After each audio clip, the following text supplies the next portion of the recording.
la cobertura del tratamiento político de leyes, la opinión de los protagonistas, el día a día de los diputados y diputadas de la Nación. DTV, el periodismo en el Congreso, de lunes a viernes.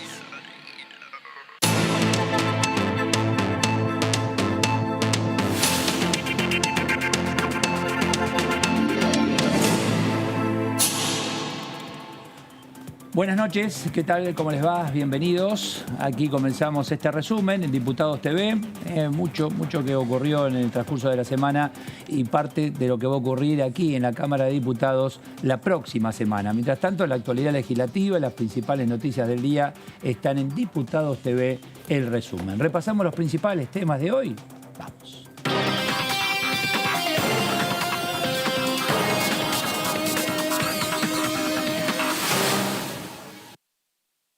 Presentará el proyecto de presupuesto 2021. El ministro de Economía informará ante la Comisión de Presupuesto y Hacienda la iniciativa que prevé un déficit equivalente al 4,5% del PBI. Destinará más del 60% de los recursos a gastos sociales. El proyecto además permite refinanciar las deudas entre las provincias y la ANSES. Establece un nuevo mecanismo para pagar la reparación histórica para evitar la venta de activos. Por el impacto de la pandemia, impulsan proyecto para declarar la emergencia educativa. La iniciativa, que lleva la firma de 21 diputados opositores, busca declarar a la educación como una actividad esencial. Para esto se crearía un programa para la detección de estudiantes en riesgo de abandono escolar, el otorgamiento de becas de conectividad y la garantía de accesibilidad digital para los estudiantes en riesgo. Iniciativa del Frente de Todos, proyecto de ley para el acceso a tierras fiscales. La ley busca que personas y familias puedan acceder a tierras fiscales de zonas rurales. La idea es que allí puedan asentarse y poner en marcha proyectos productivos vinculados a la agricultura en extensiones de no más de 150 hectáreas que serán cedidas en comodato.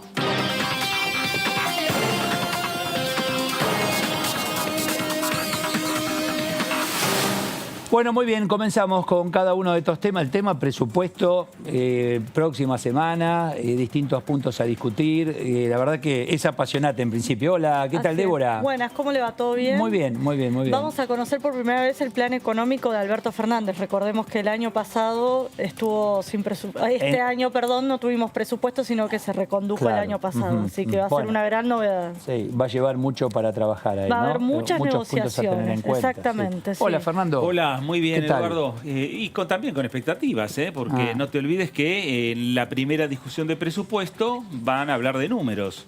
Y de números es lo que se habló y mucho estas últimas horas respecto a lo que pasó con el decreto del Poder Ejecutivo, la Ciudad de Buenos Aires y la provincia de Buenos Aires. O sea, a ver, para poder hablar de presupuesto, primero tenés que conocer tipo de cambio, qué va a pasar con el dólar, las reservas del Banco Central, fundamental, se están licuando de alguna manera para contener el dólar en relación al peso. Por otro lado, a ver, el presupuesto COVID, Débora. Así es. Ese presupuesto COVID, es decir, ¿qué significa esto? Bueno, ¿cuánto necesita el Estado nacional, los provinciales y los municipales para poder llevar adelante la ayuda que necesita el país? Y en este sentido no olvidemos que también en los próximos días comienza a tratarse la ley que establece un aporte solidario por única vez, que también se va a utilizar para hacerle frente a todos los gastos. No sé si tanto va a modificar el presupuesto. Va a ser un parche. No es que desde el gobierno asumen que con eso se van a terminar todos los problemas, pero apunta un poco a paliar alguna de las Y el tema inflación, ¿no? Bueno, de acuerdo a una nota Sí. que publicó Infobae, se estima que en el presupuesto se estima una inflación del 28% para el año que viene. Qué Esas suerte, son algunas de qué las bueno. proyecciones. Bueno, yo ahí preguntaría lo siguiente. Muy bien, ¿28%? Ok, dame un crédito al 28. Bueno. No, ni más ni menos. Al 28. 30, Sería si genial. Claro, Al 30 también, 30, no firmamos. Bien. No sé, lo veo. Hay algunos estudios privados que lamentablemente hablan del 50%. Claro. Pero 48, 50%. Ferreres por un lado, Sí. Redrado por otro. Pero el tema es que, perdón, Fer, es imposible proyectarte hacia el 2021 No, es complicado, con la obvio. realidad COVID que tenemos por estos días. Sí, ¿no? por eso también el presupuesto lo que va a marcar hasta qué punto puede estar emitiendo la República Argentina para lo que tiene que ver con el Tenés año que razón, viene. ese es otro tema Entonces, clave. ese también es otro tema Sí. y me parece que son, digamos, instrumentos importantes que va a tener el Congreso para discutir y después instrumentos importantes que va a tener el Poder Ejecutivo. Pero si vos hablas con cualquier funcionario del gobierno o con cualquier legislador del oficialismo, todos coinciden en que el acuerdo con los acreedores externos ayudó para poder marcar, ¿no? Pero lo que sin es ninguna duda. El tema es presupuesto. que ayudó en relación a nuestras obligaciones y a futuro. El tema es hoy. Claro, Hugo Yasky está en línea. ¿Qué tal, Hugo? Eduardo Serenellini, ¿cómo le va? Buenas noches. ¿Qué tal, Eduardo? ¿Qué Bien, dice? buenas noches. ¿Qué tema el presupuesto, no? Porque tenemos aquí el presupuesto COVID, en principio, que es mucha necesidad por parte del ciudadano, del pueblo, de cada uno de los sectores, y buscar recursos, Hugo. Sí, es un momento muy difícil, no solamente para la Argentina, porque si vemos lo que está pasando en el mundo, todos los que analizan con objetividad señalan que por lo menos esta crisis económica va a tener la profundidad y las dimensiones de la del año 1929. Una verdadera hecatombe económica mundial, nunca vista. Creo que los libros de historia van a hablar de este momento como un momento sombrío para la humanidad y, por supuesto, discutir un presupuesto en este contexto es como querer escribir con letra gótica en un barco en el medio de la tormenta. Es real. Y usted pone como ejemplo el mundo con algunas situaciones mucho más beneficiosas que la que tenemos nosotros, ¿no? No sé, pienso en Alemania, pienso en Europa o Estados Unidos en relación a nosotros. Acá es todo mucho más difícil, mucho más complejo. Sí, es mucho más complejo porque recién hablaban ustedes del cierre de la discusión con los acreedores. Desde ya, esos países no cargan con la hipoteca que cargamos nosotros. Ciertamente creo que pudimos cerrar un buen acuerdo y espero que lo podamos hacer con el Fondo Monetario Internacional. Y desde ya que despejado estos temas, va a depender mucho de lo que seamos capaces de hacer los argentinos para recuperar, sobre todo, para mí clave, el tema de las pequeñas y medianas empresas. Eso genera 7 u 8 de cada 10 puestos de trabajo. Ahí se juega gran parte de la suerte de la economía de nuestro país y de la mejora del nivel de vida de los argentinos. Hay que crear empleo, esa tiene que ser la obsesión de quienes gobiernan, sé que lo es, y de alguna manera la de todos los que queremos que la Argentina se recupere. Sin empleo, inflando la burbuja de la especulación financiera, como lo vimos durante los 4 años del gobierno de Mauricio Macri, no vamos a ninguna parte. ¿Qué tal, diputado? Débora Durieta lo saluda. Para generar empleo, ¿se está barajando algún proyecto de ley, no sé, que baje las cargas impositivas o que de alguna manera fomente la creación de empleo? Sí, se está hablando, sobre todo hoy, de brindarle a la pequeña y mediana empresa la posibilidad del acceso al crédito. Básicamente, el problema que tienen hoy las pymes es la incapacidad de acceder al crédito.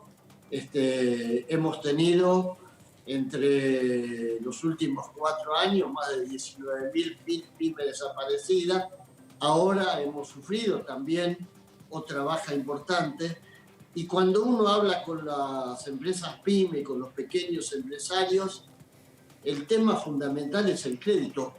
Empieza a haber señales de reactivación, sectores muy importantes, por ejemplo el textil, por ejemplo una parte de la metalúrgica, pero el tema del crédito es clave porque vienen desde abajo de un cráter. Sí, el tema del crédito previa actividad económica que hoy por hoy volvemos al tema pandemia, es muy difícil, porque, a ver, al tener actividad económica puedo pagar el crédito.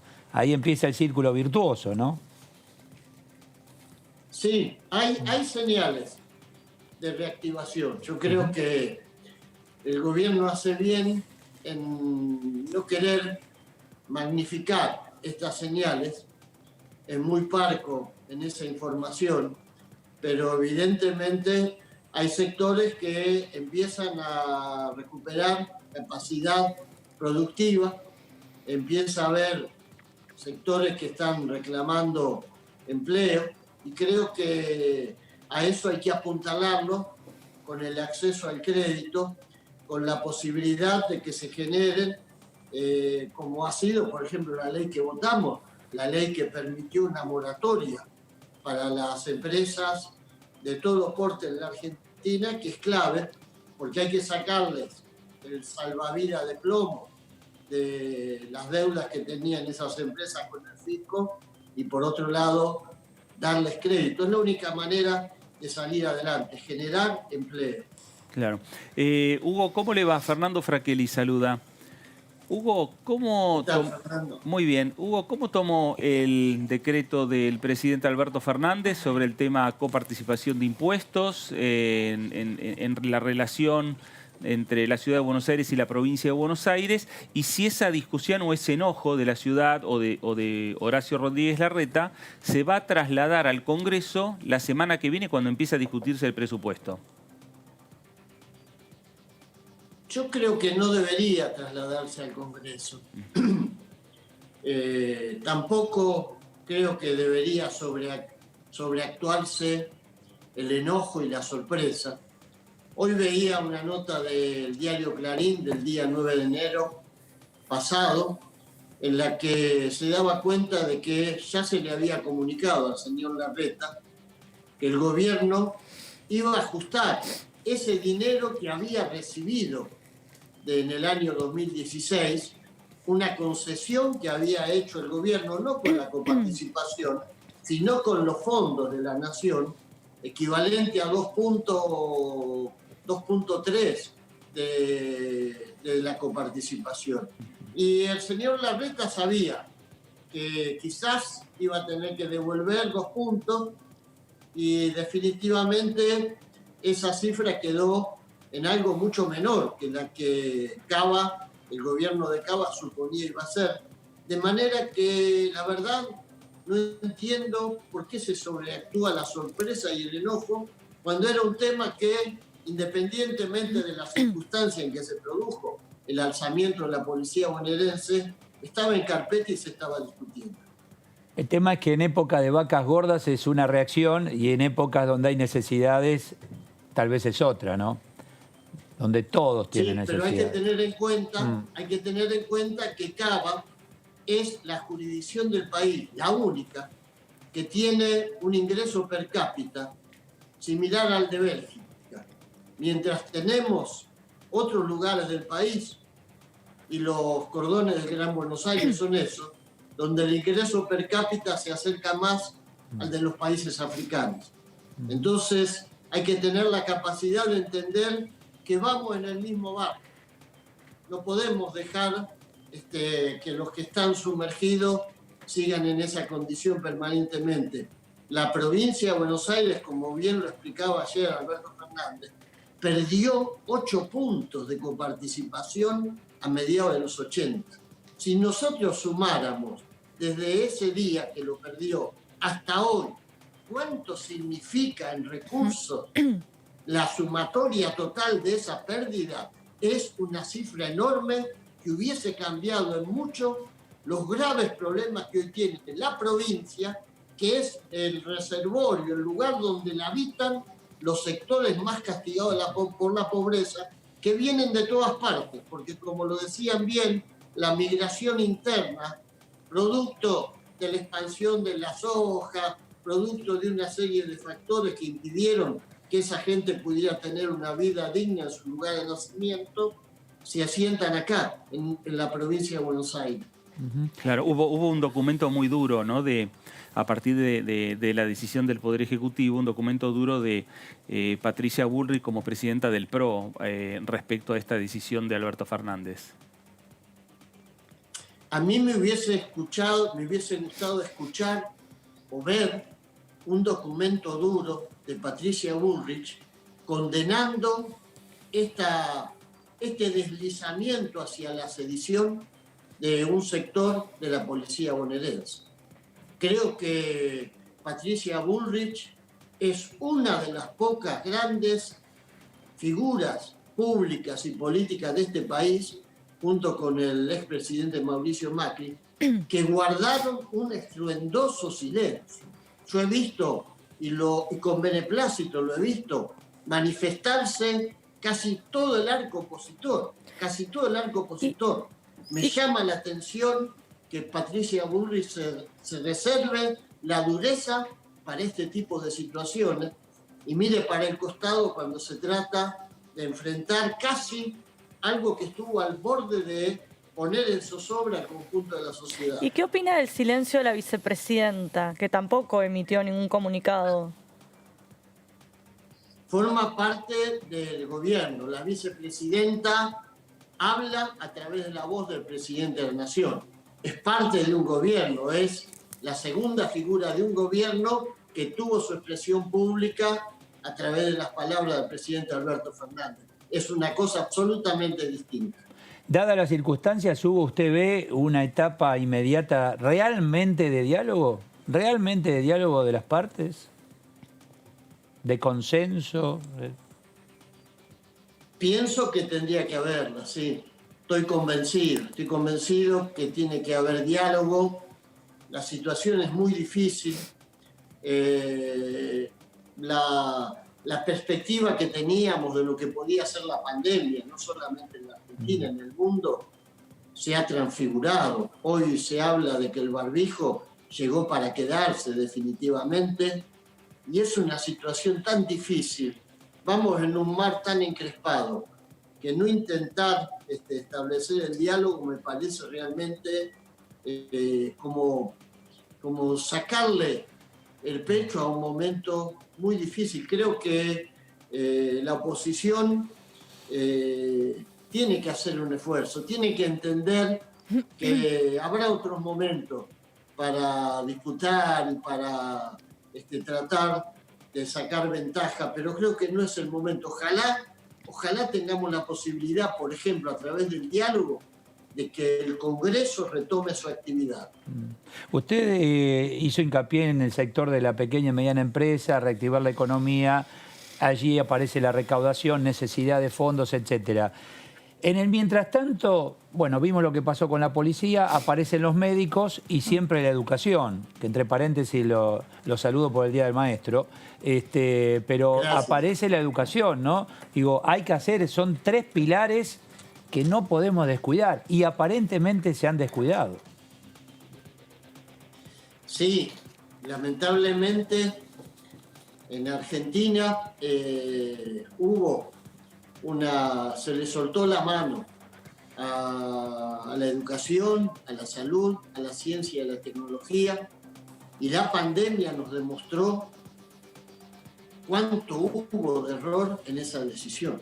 Cuánto más caro nos resulta ahora haberle soltado la mano en términos del recorte presupuestario, en términos de la degradación, hacer desaparecer, por ejemplo, lo que era el ministerio.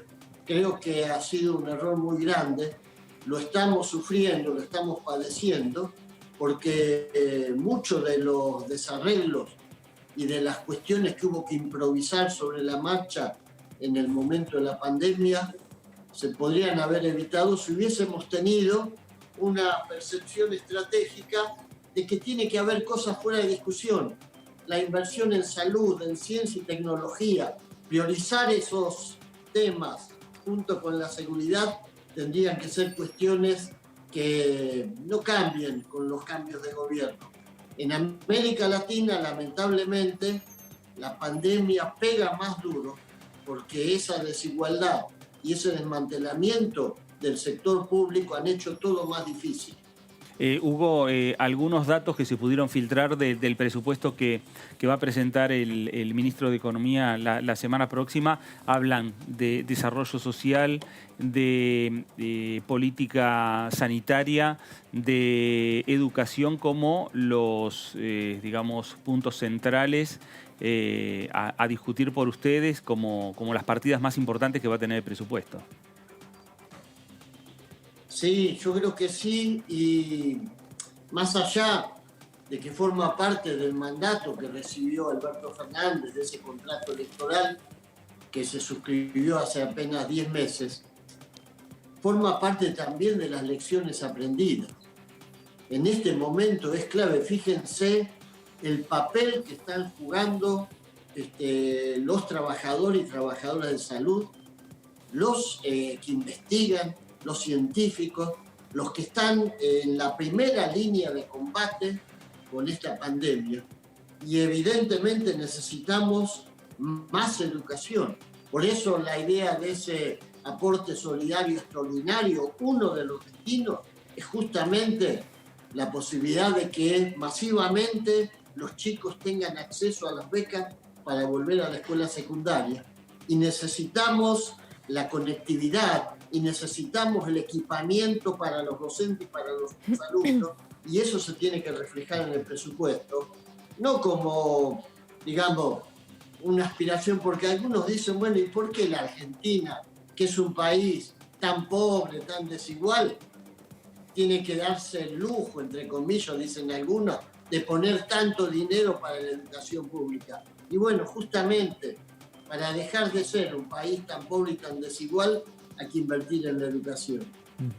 En el presupuesto tienen contemplado, bueno, por supuesto esto se va a discutir, ¿no? Justamente ayuda a estos tres sectores de quienes estamos hablando, seguridad, educación y salud, fundamentalmente salud. Está así, está contemplado de manera especial. Hay un proyecto de la diputada Brenda Austin para declarar la emergencia educativa. ¿Qué opina de esa postura? No, no compartimos eso porque no se trata de declarar la emergencia educativa. Se trata de definir acciones como las que se están planteando desde el Consejo Federal de Educación y acciones concretas como es garantizar la conectividad en todas las escuelas del país, garantizar que todos los alumnos de la escuela secundaria que lo necesiten puedan acceder a la beca, garantizar el equipamiento con computadoras de los docentes en cada uno de los lugares donde no cuentan con eso. Me parece que en lugar de apelar a la declaración de una emergencia educativa, hay que resolver los problemas concretos y en todo caso legislar con proyectos que garanticen estas acciones. Por eso volvemos, todo tiene que ver con el inicio de nuestra charla, Hugo. ¿Cómo sigue esta pandemia, por lo menos en esta zona del mundo? A partir de allí, todo esto puede variar o puede tener su curso normal, pero depende de cómo nos va llevando día a día. Sí, claro. Y en una situación en la que necesitamos garantizar que podamos definir los protocolos de seguridad para que en los lugares de trabajo no tengamos que sufrir lo que ha pasado en otras partes del mundo. Hay que aprender de eso, donde hubo que volver hacia atrás por el tema del recrudecimiento del contagio. Y creo que necesitamos también definir algunas acciones que son prioritarias, como por ejemplo garantizar que la continuidad de las políticas sociales para asistir a los que hoy no tienen empleo termine desembocando en el empleo. Creo que esa es la gran apuesta y pienso que estamos en condiciones de hacerlo. Pienso que la Argentina tiene una posibilidad por todo el caudal de formación que tiene su gente y porque tenemos una trama productiva que, aunque está dañada, sigue existiendo. Tenemos una gran capacidad productiva que está ociosa y que, bueno, hay que reactivarla. La tenemos a tiro de piedras. Gracias por su tiempo, Hugo. Muchas gracias. Muy amable.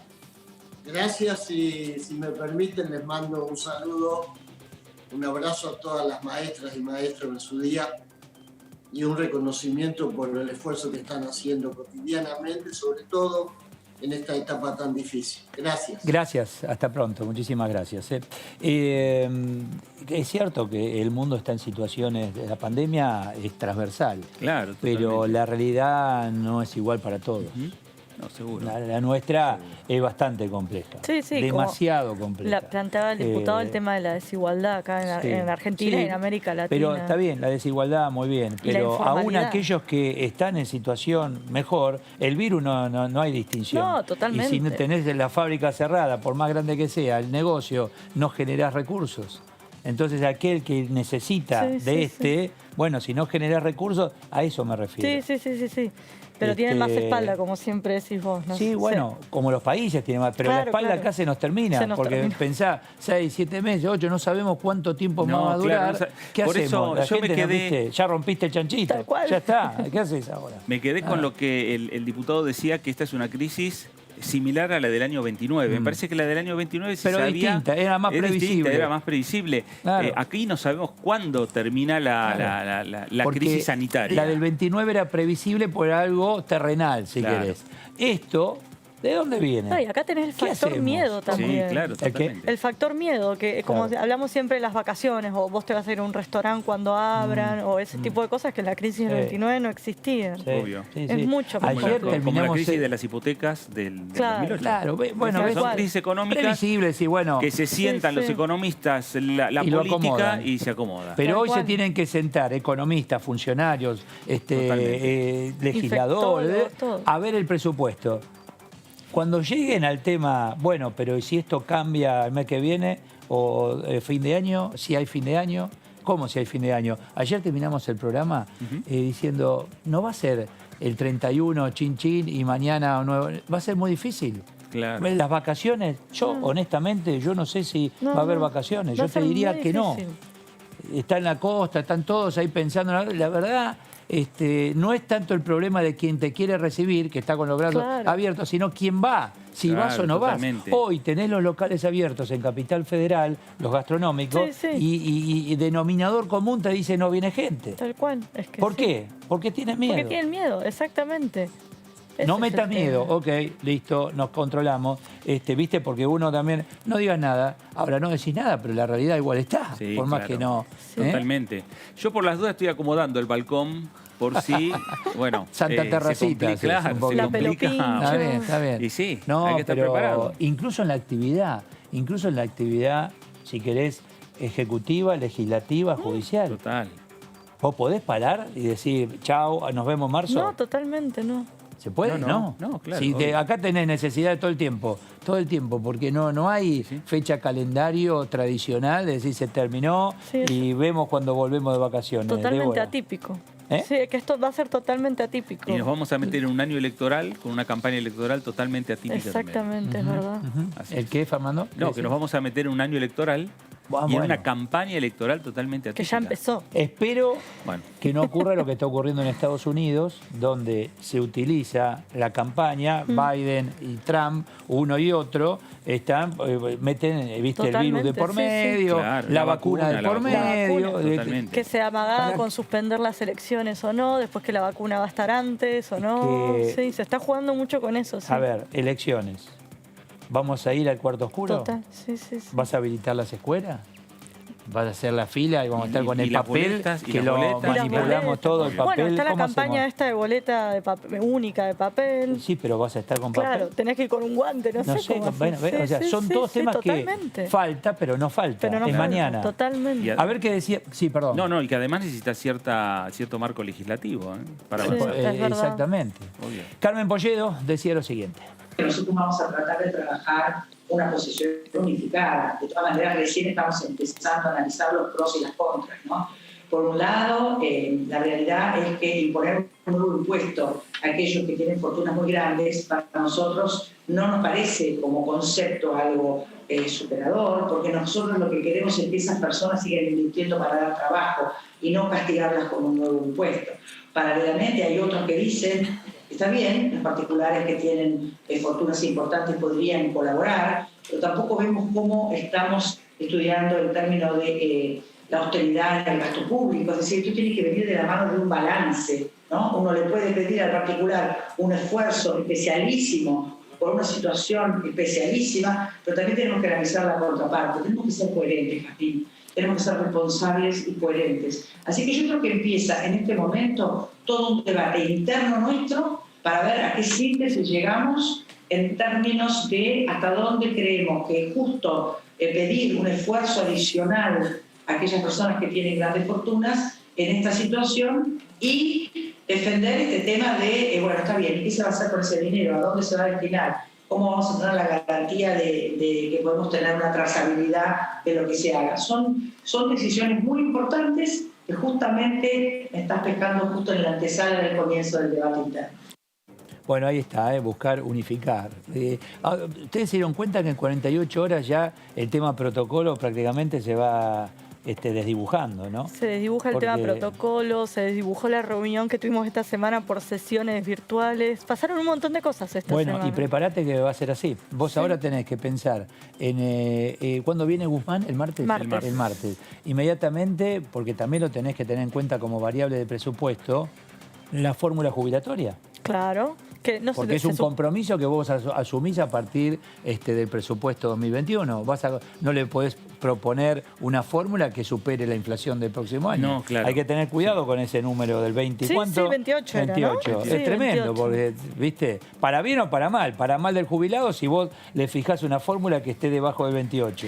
Y creo que la fórmula va más por el lado de la recaudación que de la inflación. Estamos perdidos, entonces.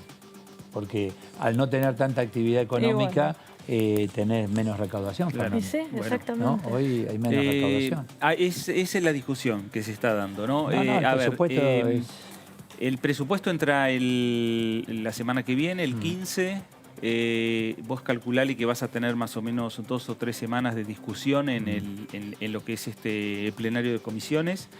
Para eso vas a estar llegando a fin de mes. Casareto ayer en una conferencia de prensa adelantó que es muy posible que para fin de mes haya ya proyecto de movilidad jubilatoria, o sea que me parece que antes que el presupuesto llegue al recinto a ser votado por la Cámara de Diputados, me parece que ya van a tener el dato respecto a cuál sería el número, por lo menos, para orientarse. Pienso, ¿no? Siempre en el recurso, ¿no? Antes de ofrecer tenés que ver de dónde lo obtengo. Sí. Pero vos lo has contado en más de una oportunidad, Fernando, esta situación de las provincias en relación a ANSES. Claro, totalmente. ¿Viste? Le van a perdonar los tiempos. Claro. Bueno, eso es dinero que no va a entrar. Entonces, por ejemplo, un tema, ¿no? Un dato. Va a ser, como decís, muy difícil No, va a ser muy proyectar. difícil. Es más, ¿es posible que se prorrogue la fecha de tratamiento del presupuesto? Dadas las circunstancias, ¿eh? Digo, ¿es posible o no? Los tiempos que más o menos va a manejar el Congreso es que entra el día 15 y para mediados de octubre el proyecto de presupuesto va a estar aprobado. Tiene que estar aprobado.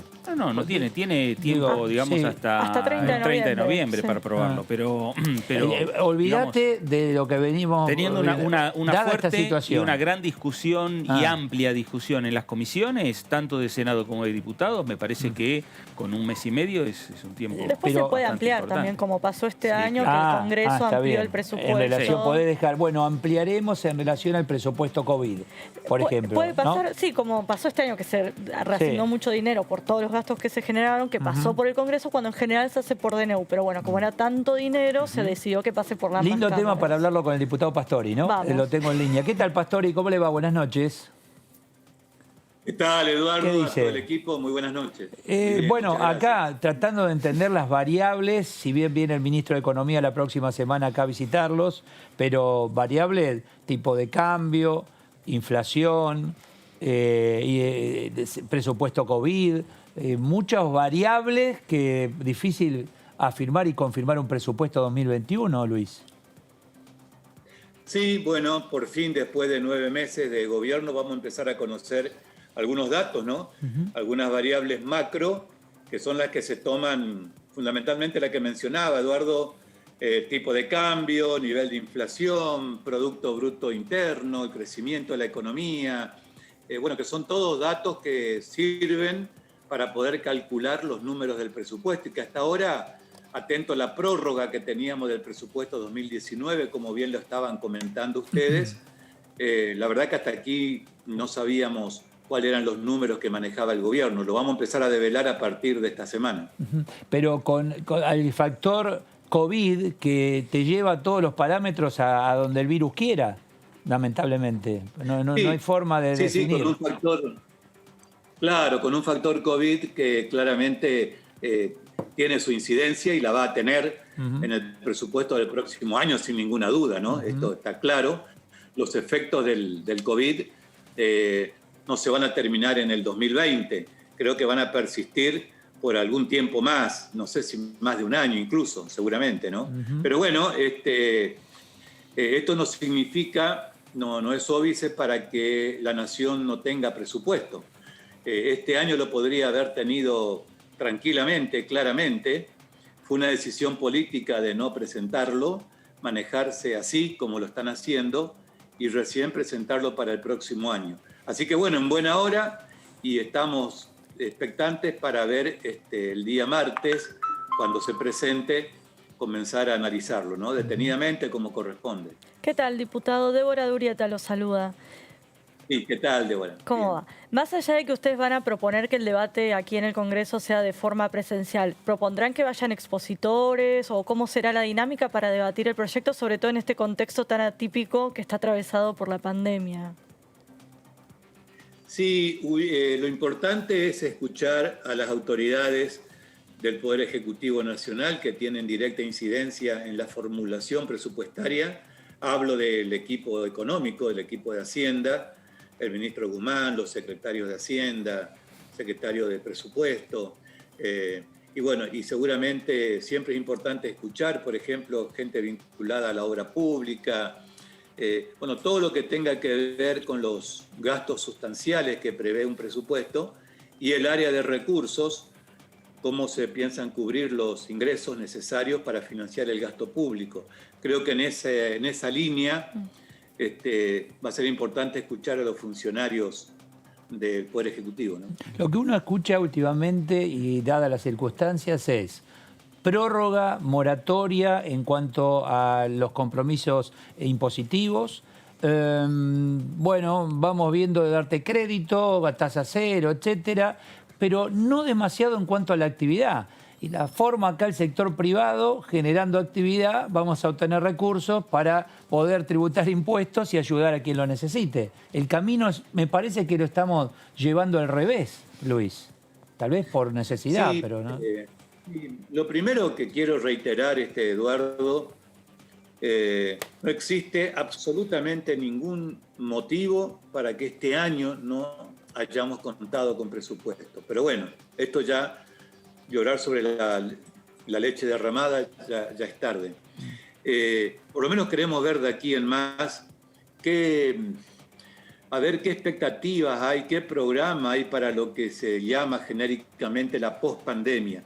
Cómo se va a recuperar el aparato productivo, qué va a pasar con los ingresos tributarios, porque acá se está hablando de un impuesto extraordinario a la riqueza, por ejemplo, y no tenemos presupuesto. Es decir, ¿en qué contexto, en el marco de qué situación aparecen estas propuestas? Se habla también de que se estaría proponiendo, no sé si junto con el presupuesto, en forma paralela, o no, de una reforma tributaria, que también hay que ver en qué consiste, porque siempre hablar de reforma tributaria en un contexto de depresión económica es muy difícil. Es muy difícil diseñar un esquema tributario en un país que está en recesión económica, ¿no? No es el mejor momento.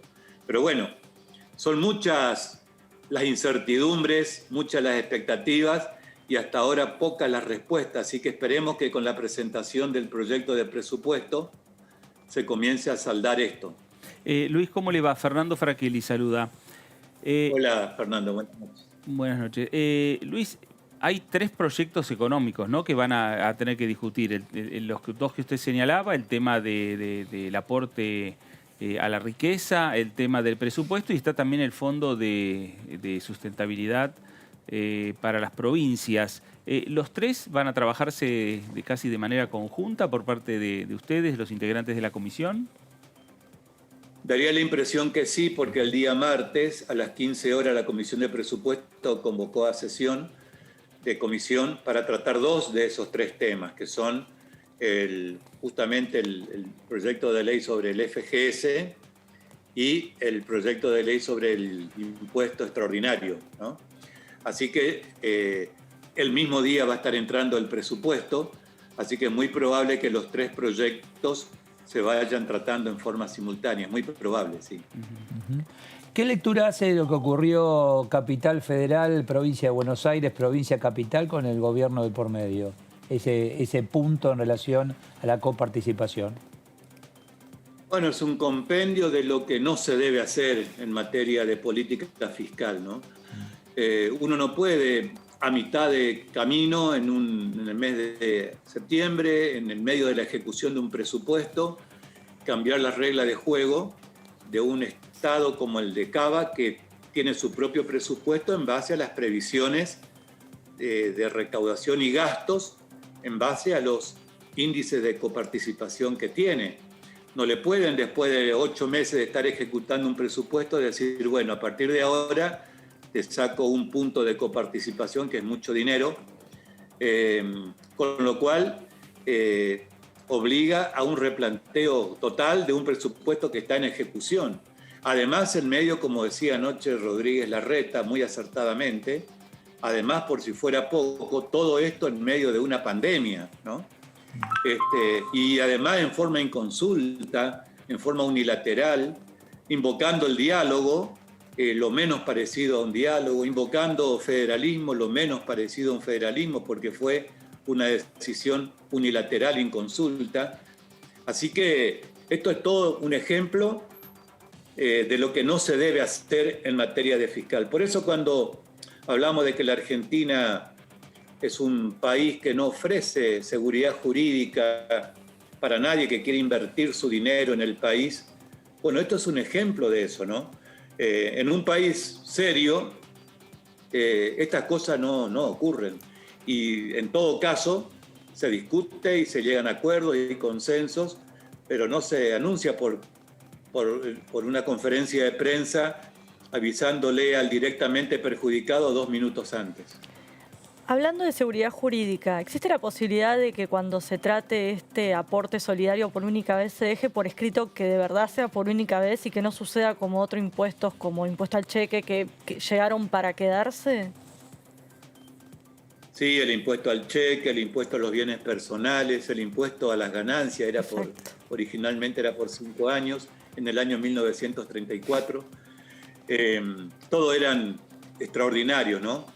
A ver, primero, yo quiero desmitificar esto de que, ¿qué es este aporte? Es un impuesto. No hay duda alguna de que es un impuesto. Llámele como quiera, aporte extraordinario, de emergencia, póngale el nombre que quiera. El principio de la realidad económica indica claramente, y no hay ninguna duda sobre esto, de que se trata lisa y llanamente de un impuesto, aunque sea por única vez. El hecho de que sea por única vez no le quita la condición de ser impuesto. Entonces, es un impuesto extraordinario por única vez.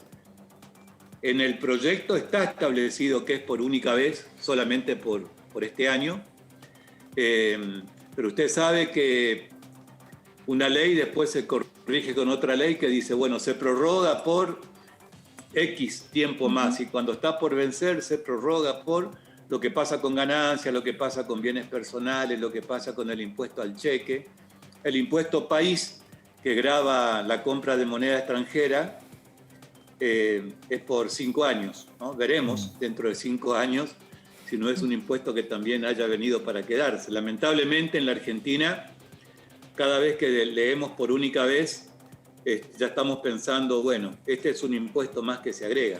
En este tema del presupuesto, larga, claro, en este tema del presupuesto, y usted seguramente va a estar muy atento, porque técnicamente surgió en relación impuesto a las ganancias pasar del 35 al 41%. se mediatizó, se enfrió, pero técnicamente ahí está el tema. Yo creo que hay que estar atentos a ver si esto no se plantea también en el presupuesto 2021 y tocar el impuesto a las ganancias, ¿no? Sí, fíjese, Eduardo, que en los países de la OCDE, el promedio del impuesto a las ganancias corporativas, a las empresas, están en el orden del promedio, ¿no? 25%.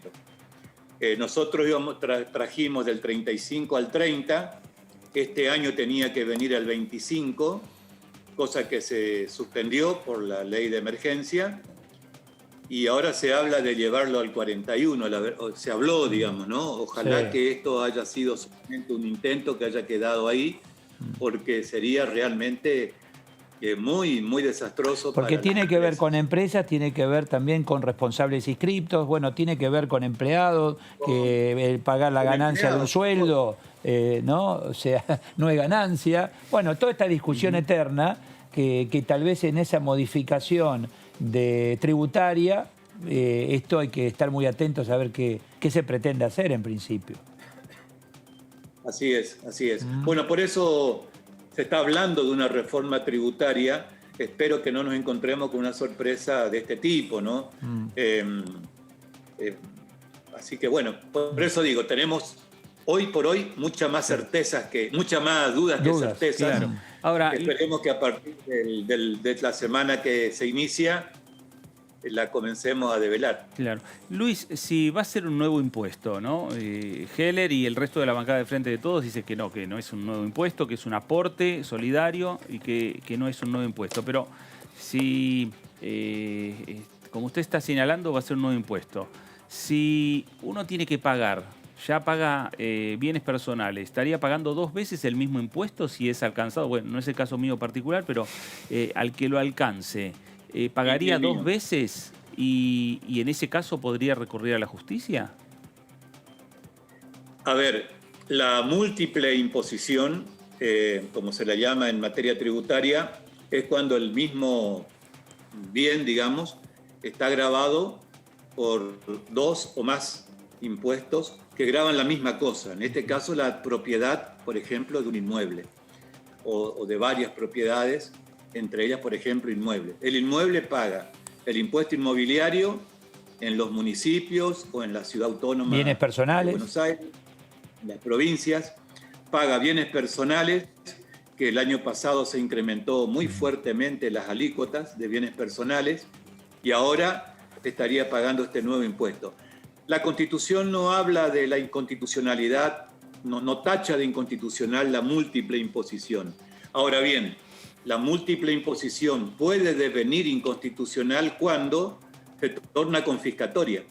Y la sumatoria de impuestos sobre el mismo bien puede volverlo confiscatorio. Habrá que probarlo caso por caso, digamos, ¿no?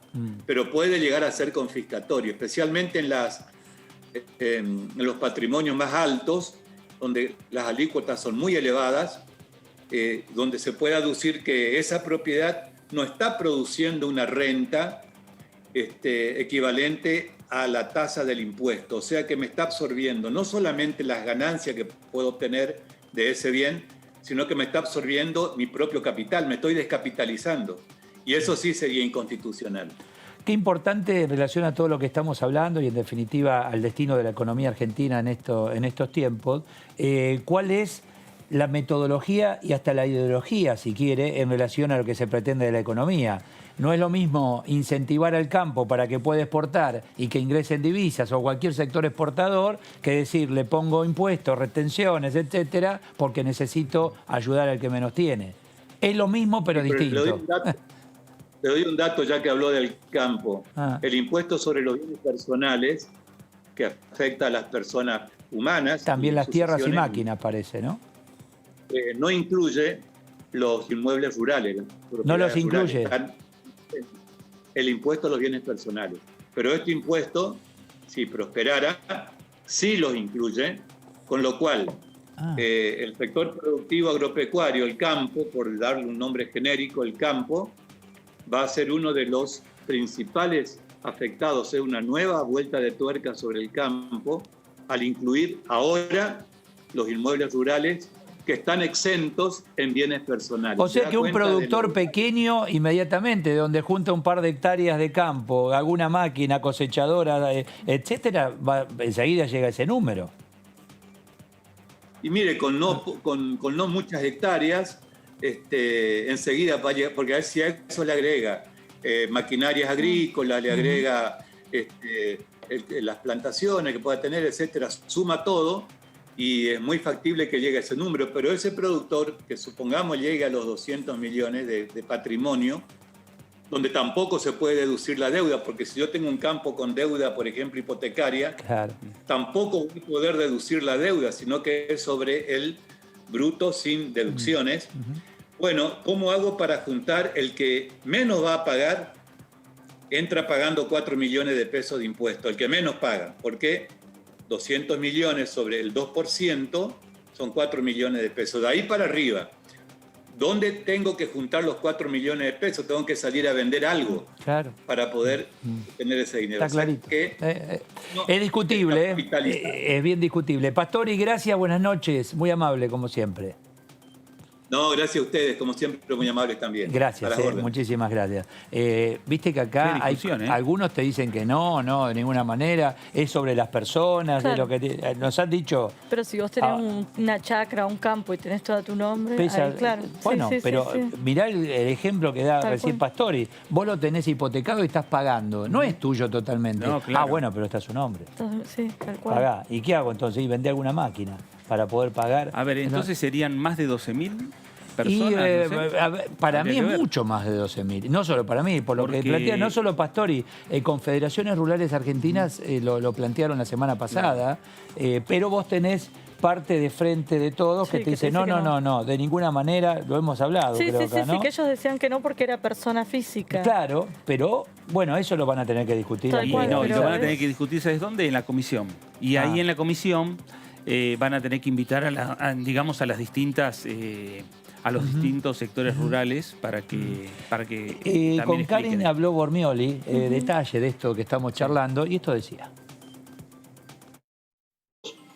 Que va a estar destinada específicamente a distintos rubros, a la salud, un 20% de esa ley, digamos, de lo que se recaude. La ley, como que, de lo que se recaude, que se calcula, para que tengan una idea, en 300.000 millones de pesos, es el cálculo estimado.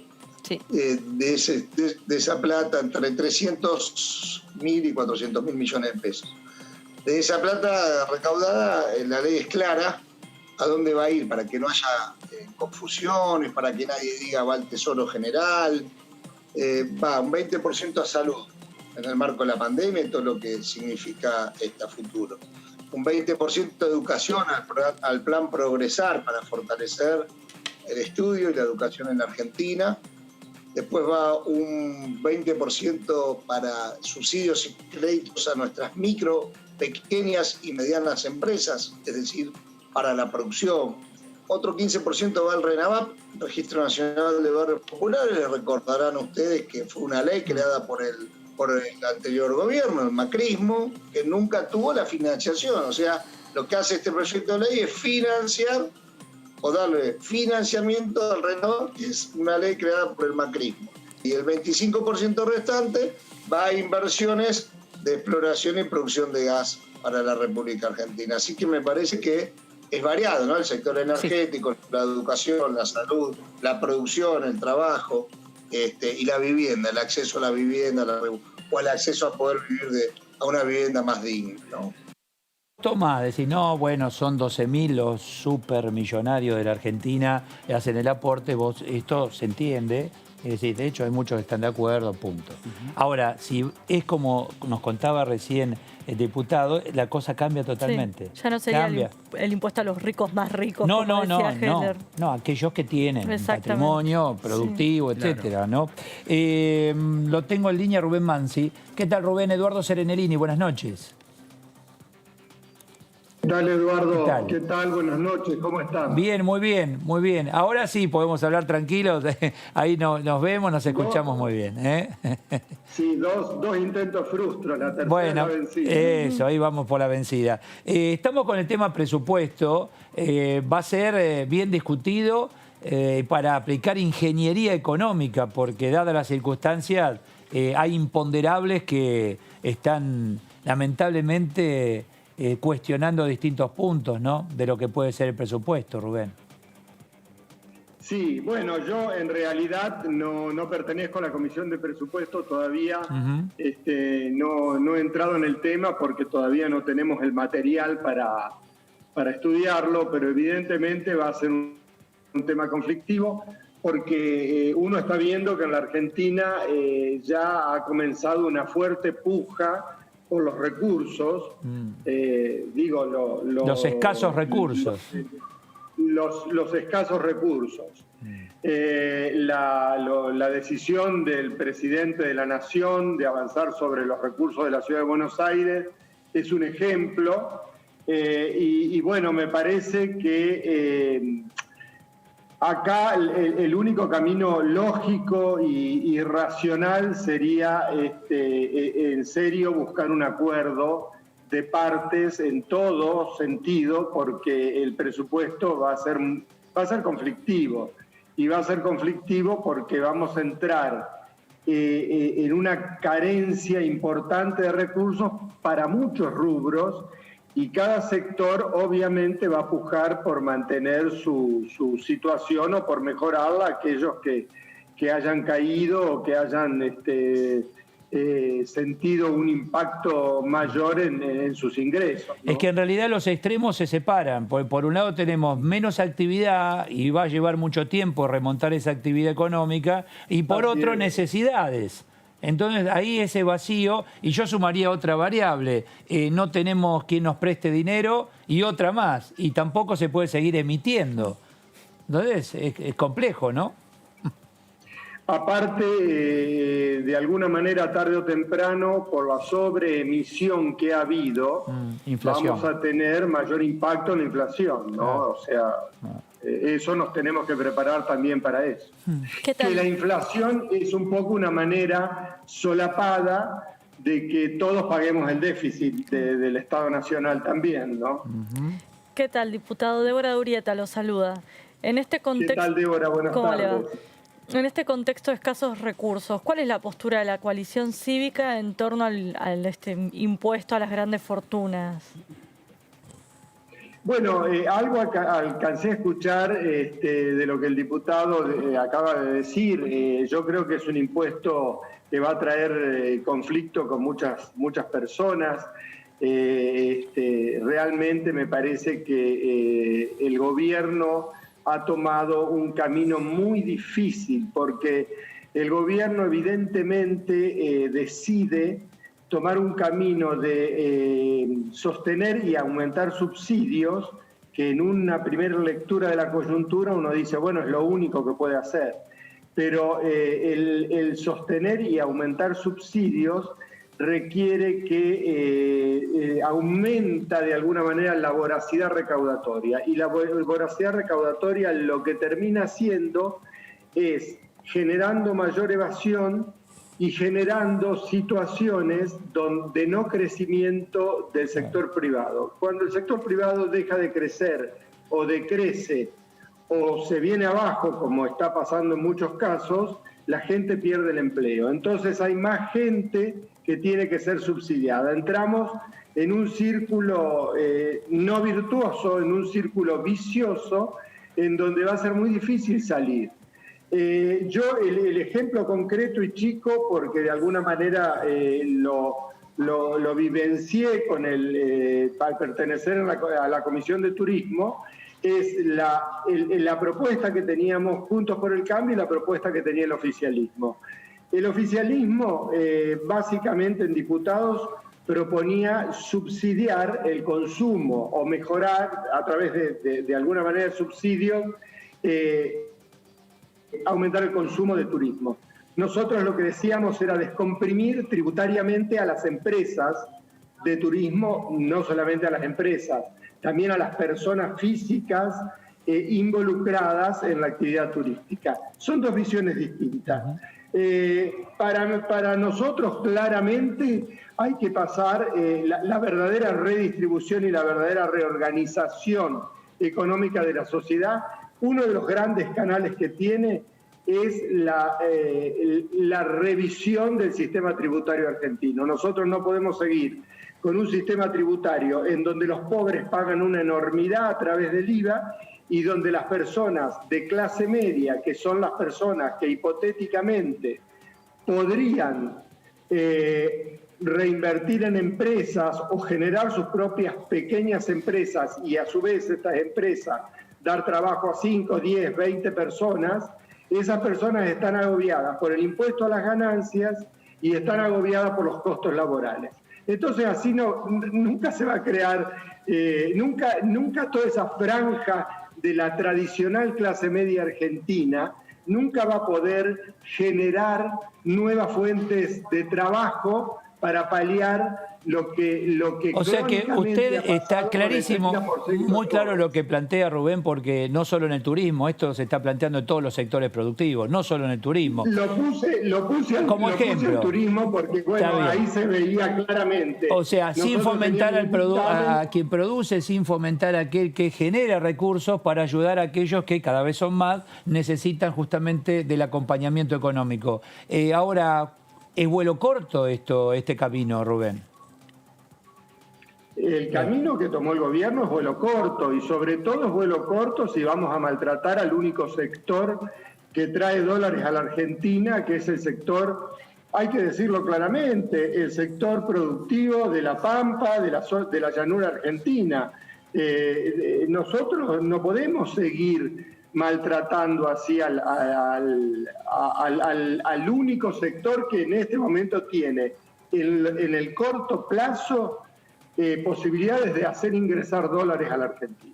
Claro, entonces, bueno, me parece que estamos errando el camino, estamos errando el mensaje político, estamos errando el camino económico y estamos errando también cómo nos posicionamos en el mundo. Mire, hay un ejemplo muy claro. El presidente Alberto Fernández ha dicho que el único que le queda como amigo aspirando a un mundo mejor en Latinoamérica es el presidente de México. Hoy México ha cerrado un acuerdo con Estados Unidos dando un verdadero ejemplo de pragmatismo económico. Entonces, vamos, dejemos algunos prejuicios de lado y insertémonos en el mundo, en un mundo para que la Argentina sea exportadora. No podemos seguir pensando nada más que en incentivar el consumo interno de la Argentina, porque el mercado interno es muy acotado. Nosotros nos tenemos que reinsertar en el mundo. Usted dice, no alcanza con el ahora 12 y ahora 18, va mucho más allá.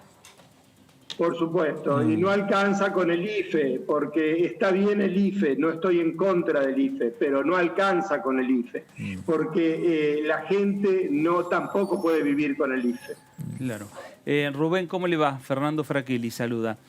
¿Qué tal, Fernando? ¿Cómo le va? Muy bien. Rubén, entonces, va a ser una discusión muy fuerte, con mucho voltaje político, y no sé, obviamente lo veo difícil de ponerse de acuerdo, entre oficialismo y Juntos por el Cambio, principalmente como principal fuerza de la oposición, a partir de lo que ha sucedido con la ciudad de Buenos Aires, con el mensaje que ha dado Horacio Rodríguez Larreta en las últimas horas, el enojo, ¿no?, que ha señalado y que, por lo visto, se va a trasladar.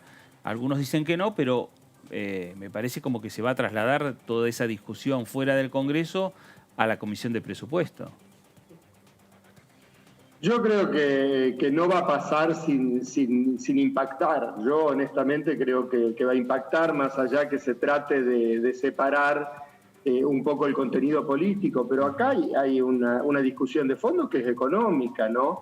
Nosotros queremos un país federal, queremos un país donde el gobierno nacional respete el ingreso a las provincias, respete el ingreso de las autonomías. La ciudad autónoma de Buenos Aires, en muchos sentidos, incluso por la Corte Suprema de Justicia, en algún aspecto está homologada a una provincia.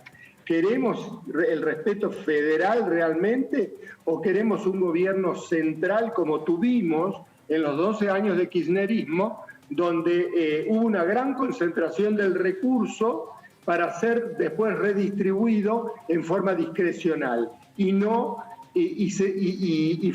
Fue la época en que menos ingresos en el país eran coparticipables, o sea, la masa de la coparticipación porcentualmente disminuyó en esa época. Yo digo que fue el gobierno más unitario de la democracia, el gobierno tanto de Néstor como de Cristina. Y yo también digo que el gobierno de Macri fue el gobierno más federal, porque fue cuando más creció el porcentual de lo que se coparticipaba. Hoy estamos viendo cuál es el camino que está diciendo. Porque, a ver, también digamos una cosa y lo digo como catamarqueño. Eso que le quitan a la ciudad de Buenos Aires, no lo coparticipan en todas las provincias, lo pasan a la provincia de Buenos Aires. Yo no quiero generar una tensión entre las provincias y la provincia de Buenos Aires, pero a ver, tampoco es justo. Si en el hipotético caso, si es justo quitarle eso a la ciudad de Buenos Aires, debería ser coparticipado en todas las provincias y no solamente en la provincia de Buenos Aires. Hasta se llegó a hablar en estos días, es decir, bueno, la emisión también debería ser coparticipable. Hasta se llegó a decir eso. Lo que yo estoy diciendo es algo concreto. Es un recurso que la nación destina por acuerdos a la ciudad de Buenos Aires, por acuerdos del traspaso de la policía, etcétera, etcétera. Bien, ese recurso la nación se lo quita a la ciudad de Buenos Aires, pero no nos está coparticipando. O sea, encima los gobernadores nuestros aplauden la decisión del presidente cuando es una decisión absolutamente unitaria desde el punto de vista de la geografía del país, porque va a parar todo a la provincia de Buenos Aires. Bueno, claro, Rubén, lo que pasa es que son fondos de la nación. Esos son fondos de la nación que la nación destinó a la ciudad de Buenos Aires. Ahora, ese destino que le dio la nación a la ciudad de Buenos Aires, en su momento el origen fue el traspaso de la policía, pero digamos que fue mucho más que el presupuesto para el traslado de la policía, el traspaso de la policía. Lo que hace ahora la nación es recuperar algunos fondos que le había dado a la ciudad de Buenos Aires, y ahora la nación dice se lo destino a la provincia de Buenos Aires. Digo, no eran fondos coparticipables, ¿no? Pero no, está bien, pero ¿para qué se los destina a la provincia de Buenos Aires? Bueno, no, supuestamente es para esta situación de pago a la policía de la provincia de Buenos Aires. Está bien. ¿Usted se cree que los policías catamarqueños o los policías jujeños o los policías cordobeses ganan lo que tienen que ganar realmente? Por el riesgo que están poniendo su vida, etcétera. Seguro que no. Papá le compró golosinas a Carlito y lo dejó a Luisito y a Pablito sin nada. Entonces, lo que estamos haciendo es de vestir un santo y estamos vistiendo a otro, y los santos de segunda línea miran desde la tribuna. Esa es la realidad. Ahora, Rubén, estamos hablando claramente de dos bibliotecas, ¿no? De la biblioteca, la de una y otra. Ahora, en medio de esta situación, aparece un actor, insisto, imponderable, que se llama pandemia. Entonces, todo esto que se puede discutir en épocas normales está, pero indefectiblemente condicionado por la pandemia a partir de ahora. O sea que van a tener que ser mucho más equilibrados y tratar de escucharse, porque se vienen tiempos mucho más complejos, ¿no? Por supuesto, por supuesto. Yo creo que nosotros aparentemente, si uno se retrotrae a la foto de marzo, de abril, de mayo, claro, parecía que ese era el camino, más allá de la desconfianza que podíamos tenernos todos entre nosotros, pero parecía que el camino de la escucha era el camino. Ahora, ¿usted cree que este ha sido el camino de ayer, de antes de ayer, con la decisión unilateral del presidente? Porque, a ver, más allá de las razones por las que las hace, hay cuestiones de forma que hacen a la convivencia democrática. Si vamos a elegir el camino de la escucha, creo que todos los argentinos esperamos que nuestras máximas autoridades también generen los gestos que sean imitables. La tolerancia mutua, el respeto mutuo y la escucha al otro.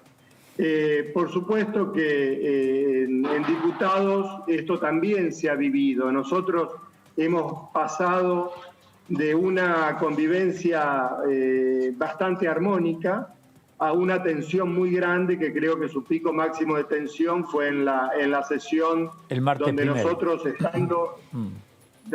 estando presentes no fuimos registrados como presentes. Bueno, yo creo que estamos a tiempo de reencontrar el camino, pero lo digamos claramente, acá hay un actor fundamental, no es el único, pero es el fundamental. El presidente tiene que decidirse cuál es el camino que va a tomar. Si es el camino del diálogo, el camino de escucharnos mutuamente, o no va a ser el camino del diálogo, porque si no, desgraciadamente este clima da lugar a radicalizaciones que son malas, que no son las deseables. Está claro, Mansi. Se radicaliza parte del oficialismo, se radicaliza parte de la oposición. Bueno, una semana con mucha actividad. El martes, entonces, la presencia del ministro Guzmán, y allí vamos a estar atentos. Gracias, Mansi, muy amable. Que ande muy bien, que tengan buenas noches y buen fin de semana. Gracias, igualmente. Muchísimas gracias. Hasta luego. Bueno, Martín Guzmán va a tener que explicar, imagino que empezará Varios por el tema de los acuerdos a los... ¿no? Claro, empezará obvio. por eso, ¿no? Es decir, Sí. bueno, sacando chapa lógica, está bien, porque ¿viste el riesgo país cómo está bajando? Sí, sí. Cambiaron los bonos, por eso. O sea, se tomaban en cuenta ciertos bonos y ahora se toman en cuenta otros para medir el riesgo país. Por eso la caída tan estrepitosa, Igual ¿no? en relación al En resto cuanto- de los países de la región seguimos Sí, por supuesto. complicados. Sí, Sí, pero bajó. Pero tomaron sí. como referencia otros Claro. bonos, entonces, ¿viste? Una Pero buena. bueno, cuando vos lo mostrás, esto es como cuando mostrás para ir a sacar un crédito al banco. Mostrá lo mejor que tenés. Sí, claro. tal Y cual. sí, ¿viste? Sí, No, sí, mejor sí, que sí. no, ya no lo lleve. Gerente que venga por acá. Bueno, estas cosas se van a contar seguramente Tal cual. el martes en la reunión de presupuesto con la presencia del ministro de Economía, Martín Guzmán. Hacemos una pausa, chicos, ¿sí? Ya volvemos.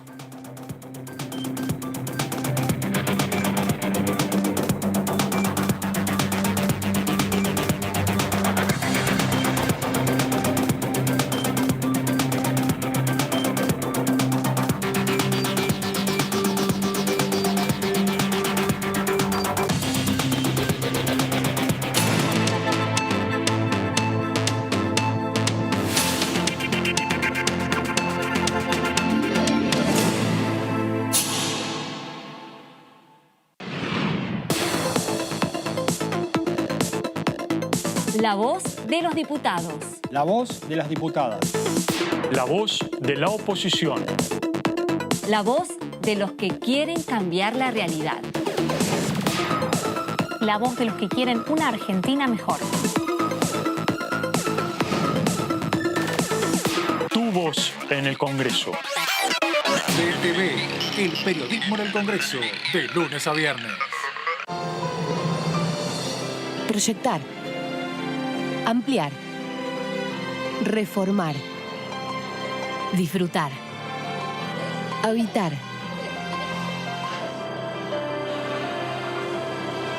Reactivar. Nuevas líneas de crédito Procrear para generar vivienda y trabajo. Conoce más detalles y cómo inscribirte en argentina.gov.ar/procrear. Argentina Unida, Ministerio de Desarrollo Territorial y Hábitat. Argentina Presidencia. Muy buenas noches, ¿cómo les va? ¿Cómo va esa cuarentena? ¿Cómo la estás llevando? Mi vida ha cambiado solo en el aspecto social, digamos, reunirme con amigos, con familia, por supuesto. Extraño sí las caminatas. Soy de caminar mucho y las caminatas sí las extraño. Hay que saber llevar la soledad. Hay gente que la disfruta muchísimo. Tengo una paz interior que me permite afrontar momentos que son difíciles, que me frustran. DTV Entrevistas, viernes 21 horas. El periodismo en el Congreso. Es el cumple del viejo, ¿cómo que no vamos a hacer nada? Son 70 pirulos. Dale, Lau, imposible que nos contagiemos. Yo me recuido. Por favor, mi amor. pero cortémosla con la cuarentena. Ya está la cuarentena. La idea sería reunirnos en la empresa, nos juntamos, respetando la distancia. Uso el permiso como que voy a buscar a mi mamá y voy para allá, olvídate, no pasa nada. Yo agarro por una calle que no hay un solo control, quédate tranquilo.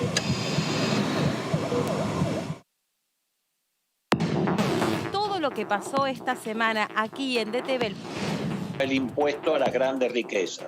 Estos recursos son imprescindibles. El Parlamento debe seguir abierto, debe seguir funcionando.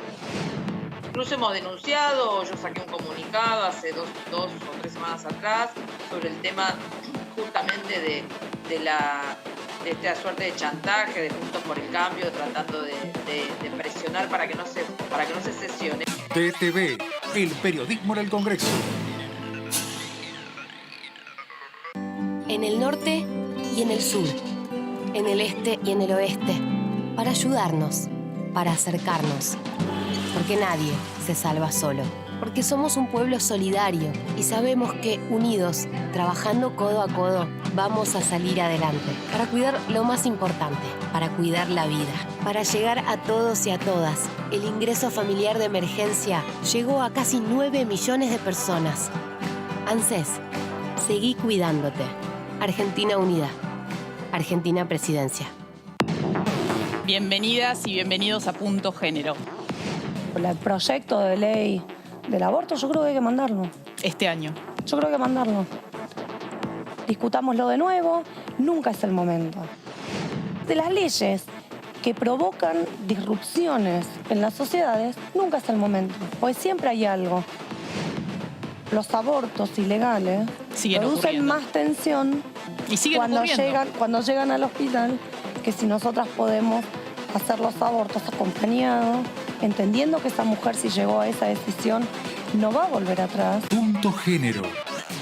Domingos, 21 horas, por DTV.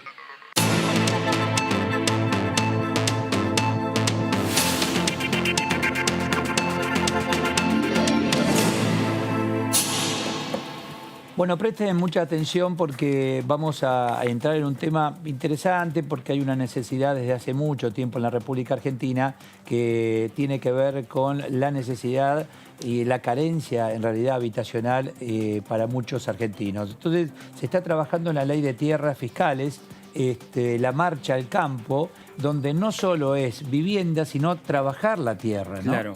Y sabés que también frenar lo que es la migración de lo que de la zona rural hacia la ciudad, hacia la zona más hacia la zona urbana, y a veces también desde lo que sería la zona rural hacia las grandes metrópolis, como puede ser la ciudad de Buenos Aires, Rosario o Córdoba, ¿no? Es ahí donde se está trabajando. Por eso de aprobar ese proyecto sería un programa que estaría, digamos, siendo bajo la órbita de la jefatura de Gabinete de Ministros y que tiende a eso, a entregarle a familias que particularmente están hoy en zonas rurales y no más de 150 hectáreas, que sea por comodato, es decir, que la tierra siempre son tierras fiscales, ¿no? Estamos hablando de tierras fiscales. Y para aquellos que tienen necesidad habitacional, ¿no se pueden trasladar en caso? No, pueden ahí también. Okay. Hacer, no, digamos, el Estado lo que tiene que brindar también es facilidades como para poder vivir. Es un lugar donde vos te podés afincar y por otro lado primero tener una salida laboral.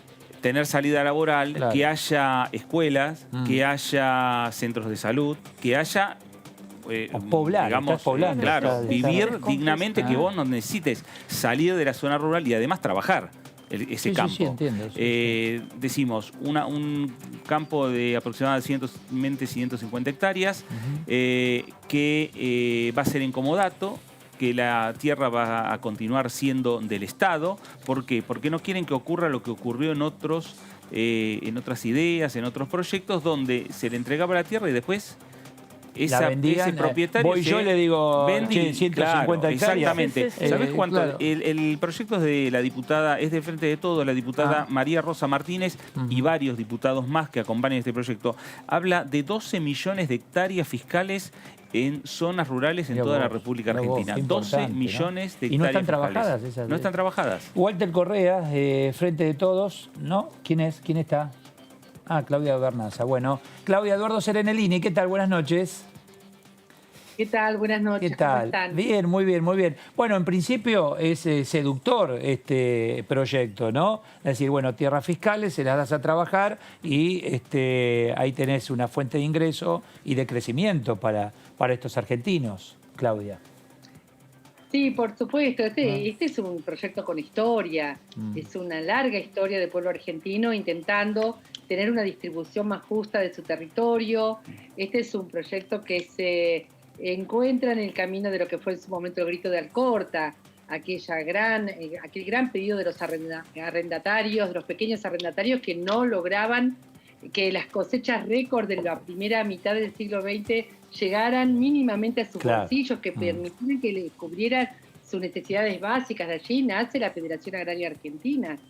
También es el gran proyecto de un gran agrónomo. Bueno, yo soy ingeniera agrónoma, estudiamos muchos con él, es un gran referente, el ingeniero Horacio Giberti, que fue el alma mater del INTA, que también fue el autor de la ley agraria que no se pudo discutir en el año 73 y que estaba en la misma línea. Ahora, lleva años, Claudia, ya es ahora, ¿por qué no se materializa? ¿Hay lobby, hay presiones? Sí, obviamente no es tan fácil el desarrollo rural, porque el desarrollo rural implica una infraestructura muy, muy importante, donde el Estado tiene que hacerse muy presente. Y por lo tanto el modelo estatal tiene que ser el modelo de un Estado muy presente, con una firme decisión de cambiar el sentido de la migración, ¿no?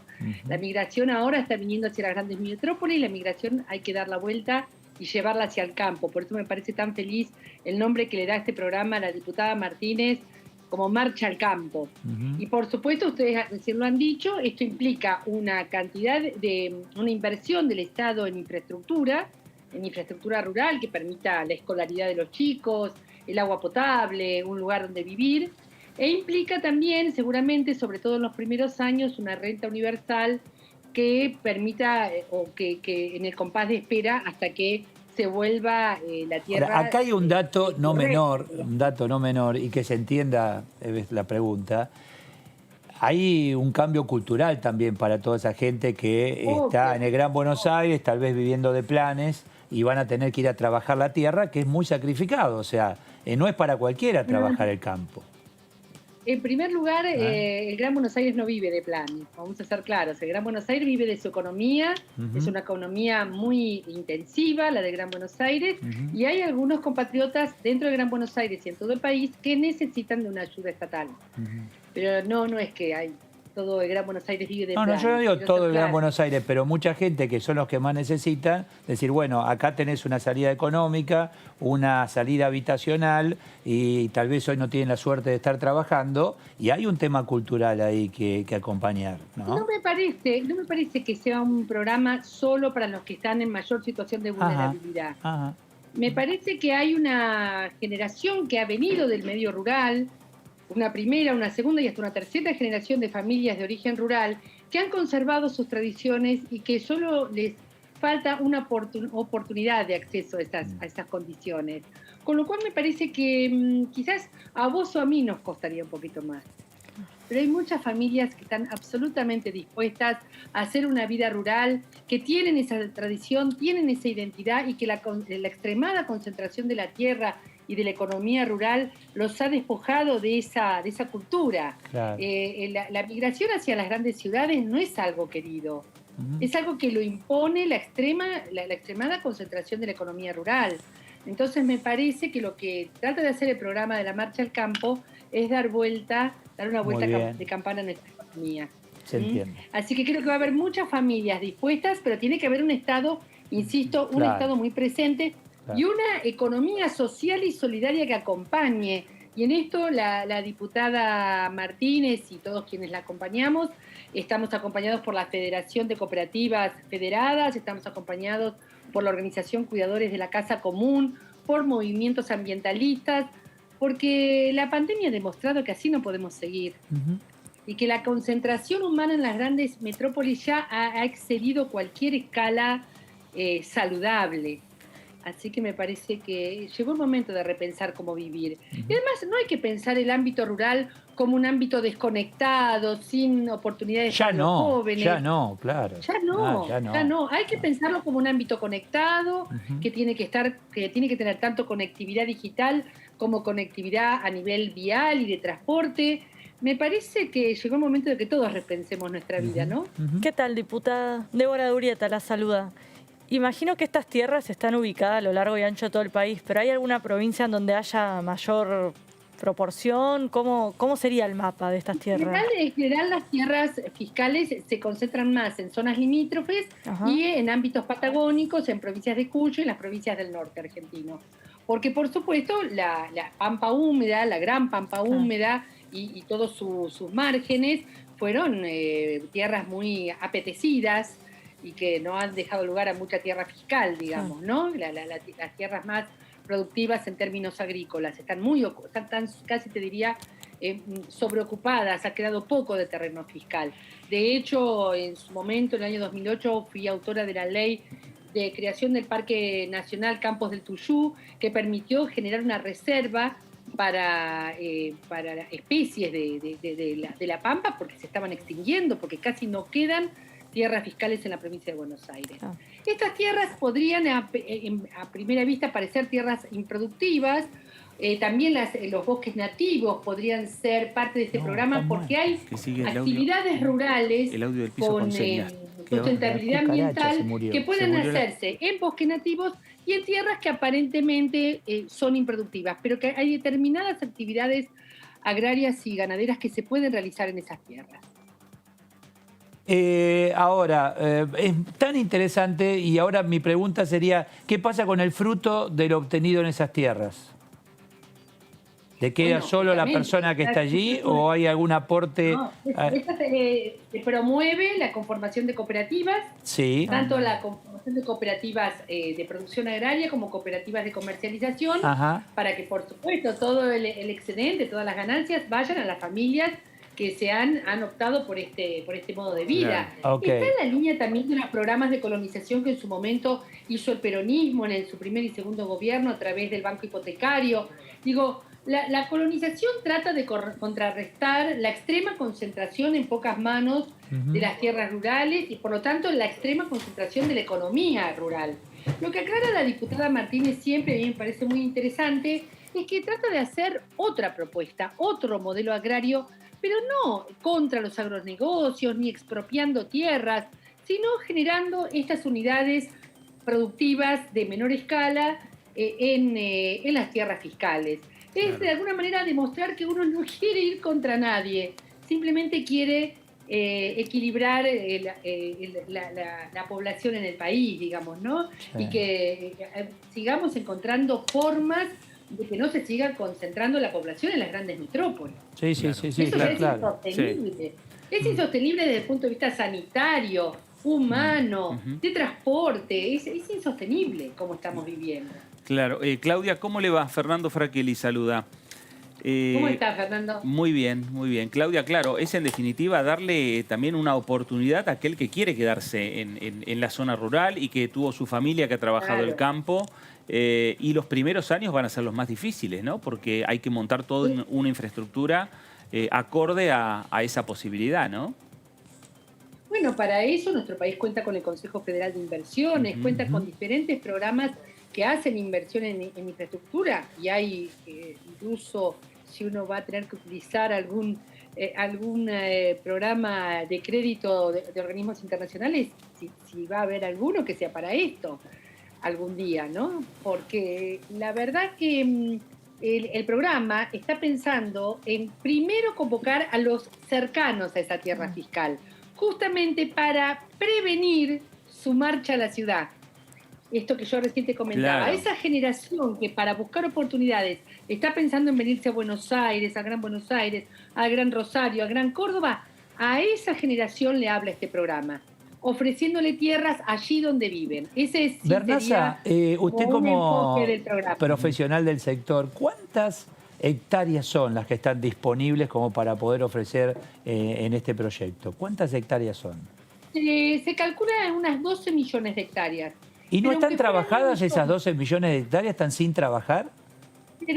Pero depende a qué llamás trabajar. Nada, que el suelo Porque rinda algo, la digo, si están ahí vírgenes o... Claro, no. En general ya no quedan tierras vírgenes salvo en la alta cordillera. Ajá. O alguna zona del impenetrable. O ¿Y alguna zona de quién la selva aprovecha el misionera. fruto de esas tierras hoy? No es un aprovechamiento. Hay muchas comunidades rurales que hacen ganadería extensiva y donde no hay alambrados y hay ganadería que va y viene por los territorios. Así que en realidad a veces hay diferentes ocupaciones informales o usos informales de esas tierras. Y lo que hace este programa justamente es llevar eso, formalizarlo en forma de cooperativas rurales. O sea que en esas 12 millones de hectáreas vos vas a tener tierras que están cuasi nativas, digamos que no han tenido cultivo o no ha intervenido el ser humano, eso existe en muchos lugares de nuestro país, o tierras con ganadería extensiva o cultivos extensivos de tipo informal o de Yo tipo... pienso, no sé, en algún productor europeo que diga 12 millones de hectáreas tiene la Argentina y no están formalizadas, no está... ¿Cuánto tiempo hemos perdido, Claudia, no? ¿Cuánto tiempo? Son millones y millones. No, pero si están sin trabajar, me parece a mí que no. Es una disputa de intereses. Claro, y bueno. Eso no es una casualidad. Claro. Pregúntenle a la familia de Horacio Giberti lo que sufrió el ingeniero Giberti en vida cuando él postula la ley agraria y pide una distribución, una colonización. Sí. Y las fuerzas de la derecha, los partidos de derecha no lo aprobaron. Claro. Bueno, en definitiva... Acá no es que hay una población que está perdiendo el tiempo. La población rural que migra al Gran Buenos Aires no migra porque quiere, migra porque no tiene oportunidades. Y eso no es un pueblo negligente que pierde el tiempo. Son intereses de grandes terratenientes. Volvamos a decir esa palabra. Volvamos a decirla. Nosotros tenemos grandes extensiones de tierras en muy pocas manos. Y eso no fue una casualidad, es una causalidad. Aunque sean fiscales. Pero las tierras fiscales, vamos a aclarar el tema de las tierras fiscales. A ver. Todo Estado necesita contar con tierras fiscales porque esto forma parte de su poder soberano. Esas tierras fiscales pueden servir a futuro para instalar universidades, instalar puntos de defensa, instalar observatorios astronómicos, hacer parques nacionales. Parte de la soberanía de un país se calcula por su capacidad de tener tierra fiscal. ¿No es cierto? Sí. También pasa que tierra fiscal cuando esa tierra o cuando ese territorio todavía no ha sido poblado y no está todavía regulado para su urbanización o para hacer su uso rural. Ahora bien, nuestro Estado tiene muchas tierras fiscales y por ser un país joven, de un continente joven, tiene suficiente tierra fiscal para darse varias líneas de trabajo. Una es la que acabo de decir, construir poder soberano, poner allí puntos de anclaje de sus fuerzas de defensa, de poner puntos de anclaje para sus universidades, para sus parques nacionales, para distintos desarrollos. Pero también tiene suficiente tierra fiscal para proponer un modelo rural. Y esto es lo que propone este proyecto de ley. Ese modelo rural va a contracorriente del modelo concentrado del capitalismo que se enseñoreó con nuestras tierras a partir de la década del 90. Los pools de siembra, toda la cantidad de familias rurales... Yo no llego a entender, no llego a entender si es fiscal, ¿qué tiene que ver quien concentra tierra, si no es dueño? No llego a entender eso. Lo que acabo de decir, para no disputar tierra a la tierra concentrada, haciendo algún tipo de expropiación para la colonización, el Estado genera un modelo rural alternativo en sus tierras fiscales, sin disputar tierra con los propietarios actuales, sean concentrados o no. ¿Hay un estimativo de cuánto saldría al menos poner en marcha este proyecto de ley? ¿Se incluye ese dato en la letra chica? No se incluye ese dato. Se habla del Tesoro Nacional, pero para mí incluye una buena parte del presupuesto, tanto del Ministerio de Infraestructura, como del Ministerio de Educación, como del Ministerio de Asuntos Agrarios. Es evidente que son varias carteras, claro. Por eso está muy bien que se piense en un programa que esté en la jefatura de gabinete. Claro. Porque son varias las carteras que tienen que ir poniendo en valor esa tierra fiscal para que sean habitables para colonias humanas. Claro. Claudia, y ahora vamos a otros números. ¿Cómo ve los números en el Congreso para avanzar con este proyecto? Primeras conversaciones con la oposición, con sectores rurales como la Federación Agraria. A mí hay parte de la Federación, varios dirigentes de la Federación Agraria que ya han expresado su apoyo, lo mismo que la Federación de Cooperativas.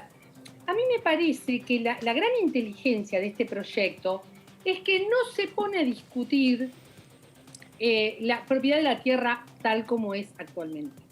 No la discute. Lo que hace es decirle al Estado que ponga parte de su tierra fiscal, la ponga a disposición para un modelo rural ambiental, sustentable ambientalmente, con otro tipo de modelo rural, con un modelo cooperativo y con sustentabilidad ambiental. De esta manera, lo que uno hace es generar un pequeño modelo testigo de cómo puede ser la vida rural post-pandemia. Porque resulta evidente que el extractivismo, que los monocultivos no son sustentables ambientalmente. Y esto se está discutiendo en todo el mundo. ¿Y cuántos años se estima que podría ser para una familia que se asienta allí que sea autosuficiente económicamente? El proyecto está pensando entre 2 y 4 años para que el proyecto comience o que la familia pueda autosustentarse. Eso va a depender, eso es muy variable, depende de qué tierras fiscales estemos hablando, de qué zona y demás. ¿Qué se puede producir? Si es agropecuaria o ganadera, Claro. Pero creo que, perdón que vuelva a lo anterior, creo que los números en el Congreso tienen que darnos, porque acá solo se pide poner en marcha un nuevo modelo rural, nada más. Quedó clarísimo, quedó muy claro. Diputada Vernaza, gracias y muy amable, como siempre. No, gracias a ustedes, por favor. Un gusto y aparte un gusto que me hagan volver a mi profesión. Está muy bien, gracias. Hasta luego, muchas gracias. ¿Cuánto? 12 millones de hectáreas. ¿Qué querés que te diga? Montonazo, sí. Insisto, del mundo, vos decirle Italia, es decir, seguro, 12 millones de hectáreas que están discutidas, ¿no? Para producir o no. No, pero no sé si están discutidas. Me parece que acá no están discutidas. Esas 2 millones son del Estado. Sí, están son discutidas fiscales. porque no, está bien. Pero entiendo la diputada, ahora, no están trabajadas. No están trabajadas. Y bueno, punto. Entonces ahí está. Si vos realmente tenés hambre, ¿sabés cómo ponés a plantar rabanitos de ahí? Mañana tenés para comer. Yo no puedo entender en un país como el nuestro, donde hay gente con hambre y tenés 12 millones de hectáreas vírgenes. No lo puedo entender. No, ¿Qué querés que te diga? 12 millones de hectáreas. Podés poner vaca, acá podés poner ovejas, acá podés poner lechuga, es que no hay ¿sí o no? Papa. País, bueno, no sé. Pero Entonces, no es que hay rabanitos y hay vacas y hay chanchos. Señor, lo que pasa que también esta ley tiende a organizar esa situación. Bueno.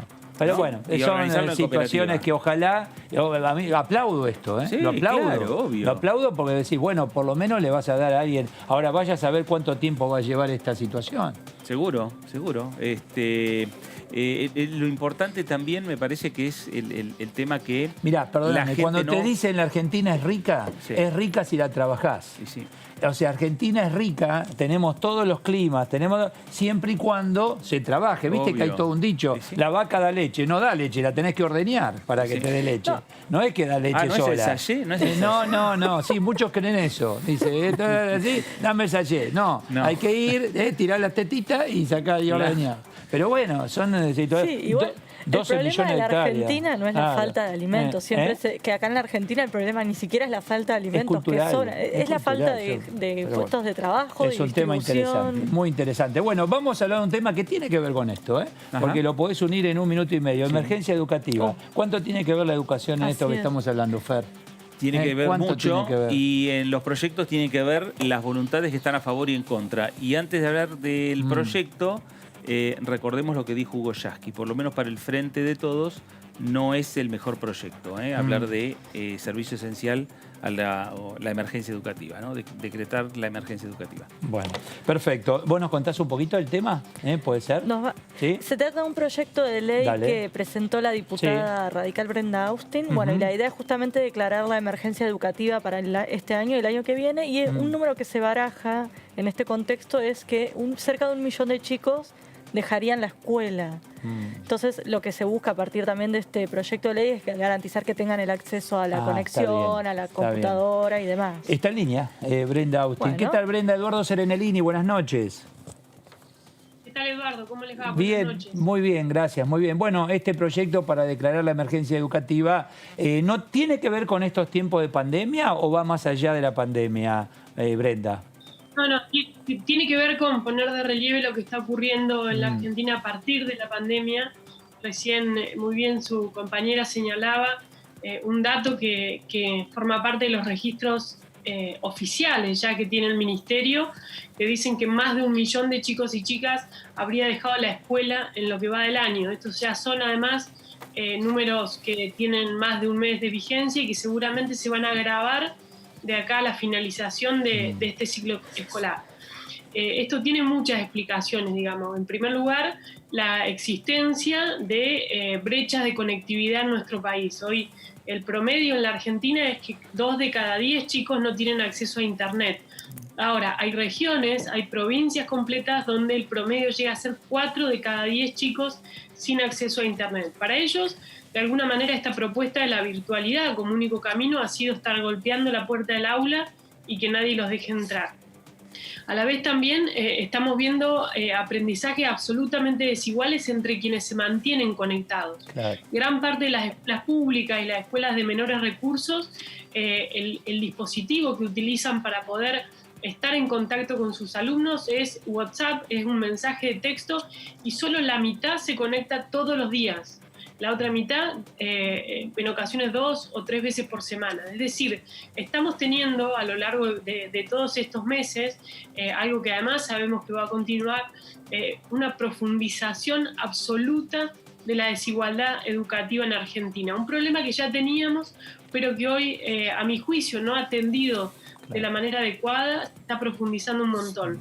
Entonces, obviamente que muchos de estos chicos y chicas, sobre todo en la finalización de la escuela secundaria, no van a volver al aula, no van a volver a terminar la escuela y mucho menos a soñar con insertarse en la universidad o en una carrera terciaria. Incluso, Brenda, se ha dado acá en la ciudad de Buenos Aires, ¿no? Un grupo que tenían intenciones desde el gobierno de la ciudad, incluso legisladores, que después, bueno, no se pudo hacer por otros motivos, pero intentar decir, no tienen forma de estar conectados, sí. Sí, exactamente, ¿no? Vos recién bien traías a cuento lo que pasó en Ciudad de Buenos Aires.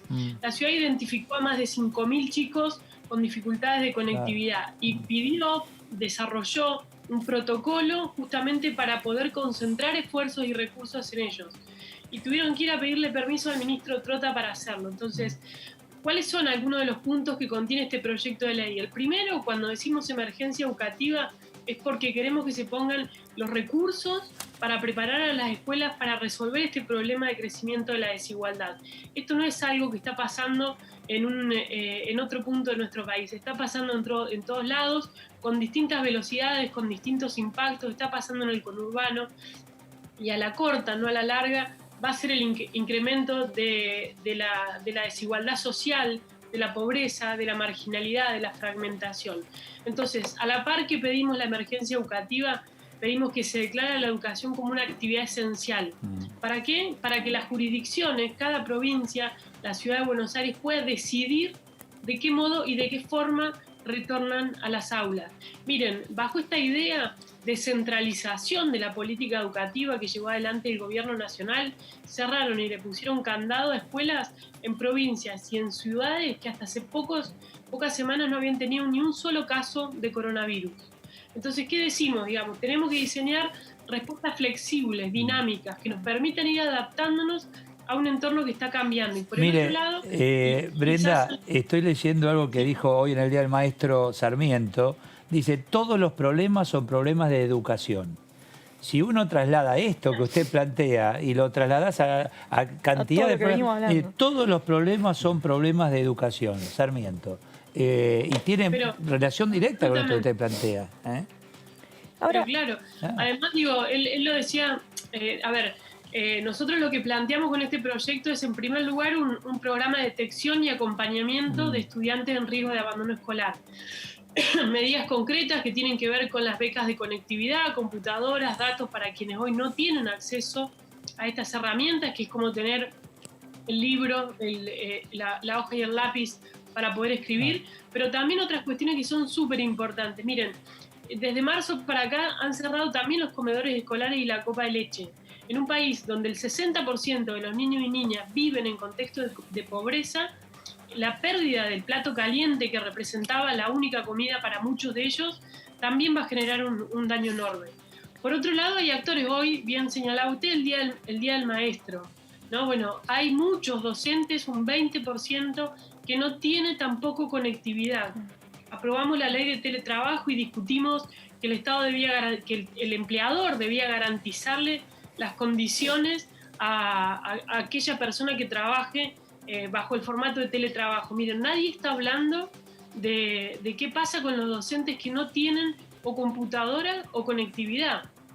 Usted arrancó con una mención de Yasky. Digo, yo creo que el mejor homenaje que podrían hacer los dirigentes sindicales que hoy ocupan bancas en el Congreso es ponerle voz a todos esos docentes que nadie está representando, que están agobiados, que están cansados, docentes suplentes que están en situación de desempleo porque las provincias no han hecho los actos públicos de nombramiento, que no han recibido el ingreso familiar de emergencia. Algo parecido con los jardines de primera infancia, más de un 20% ya cerraron definitivamente. Digo, ¿qué va a pasar cuando toda la Argentina vuelva a trabajar en una nueva normalidad? ¿A dónde vamos a llevar a los niños y niñas de los primeros años de vida? El Estado no puede, porque no ha podido en las últimas 2 décadas, garantizar las salitas de 3 y 4 años. Bueno, es decir, hay un conjunto de actores que rodean el sistema educativo, también los transportistas escolares, que están pasando una situación absolutamente crítica. ¿Qué decimos? Bueno, así como en marzo empezamos a pensar qué le hacía falta a los hospitales y a los centros de salud, hoy tenemos que hacer esto con las escuelas. Miren, Naciones Unidas hace un mes atrás dijo que estábamos frente a una catástrofe generacional, y eso que no estaba mirando una de las cuarentenas más largas del mundo. Un país que además ni siquiera empieza a pensarse en la idea de un retorno de acá a fin de año, ni siquiera para los que más lo necesitan, ni siquiera con apoyo psicopedagógico, ni siquiera para poder ver si están viviendo situaciones de violencia familiar, donde muchas veces la escuela era la primera que alzaba la voz. Entonces, realmente queremos discutir esto en el Congreso porque creemos que es urgente que se ponga hoy la situación de la educación en Argentina en el centro de la escena.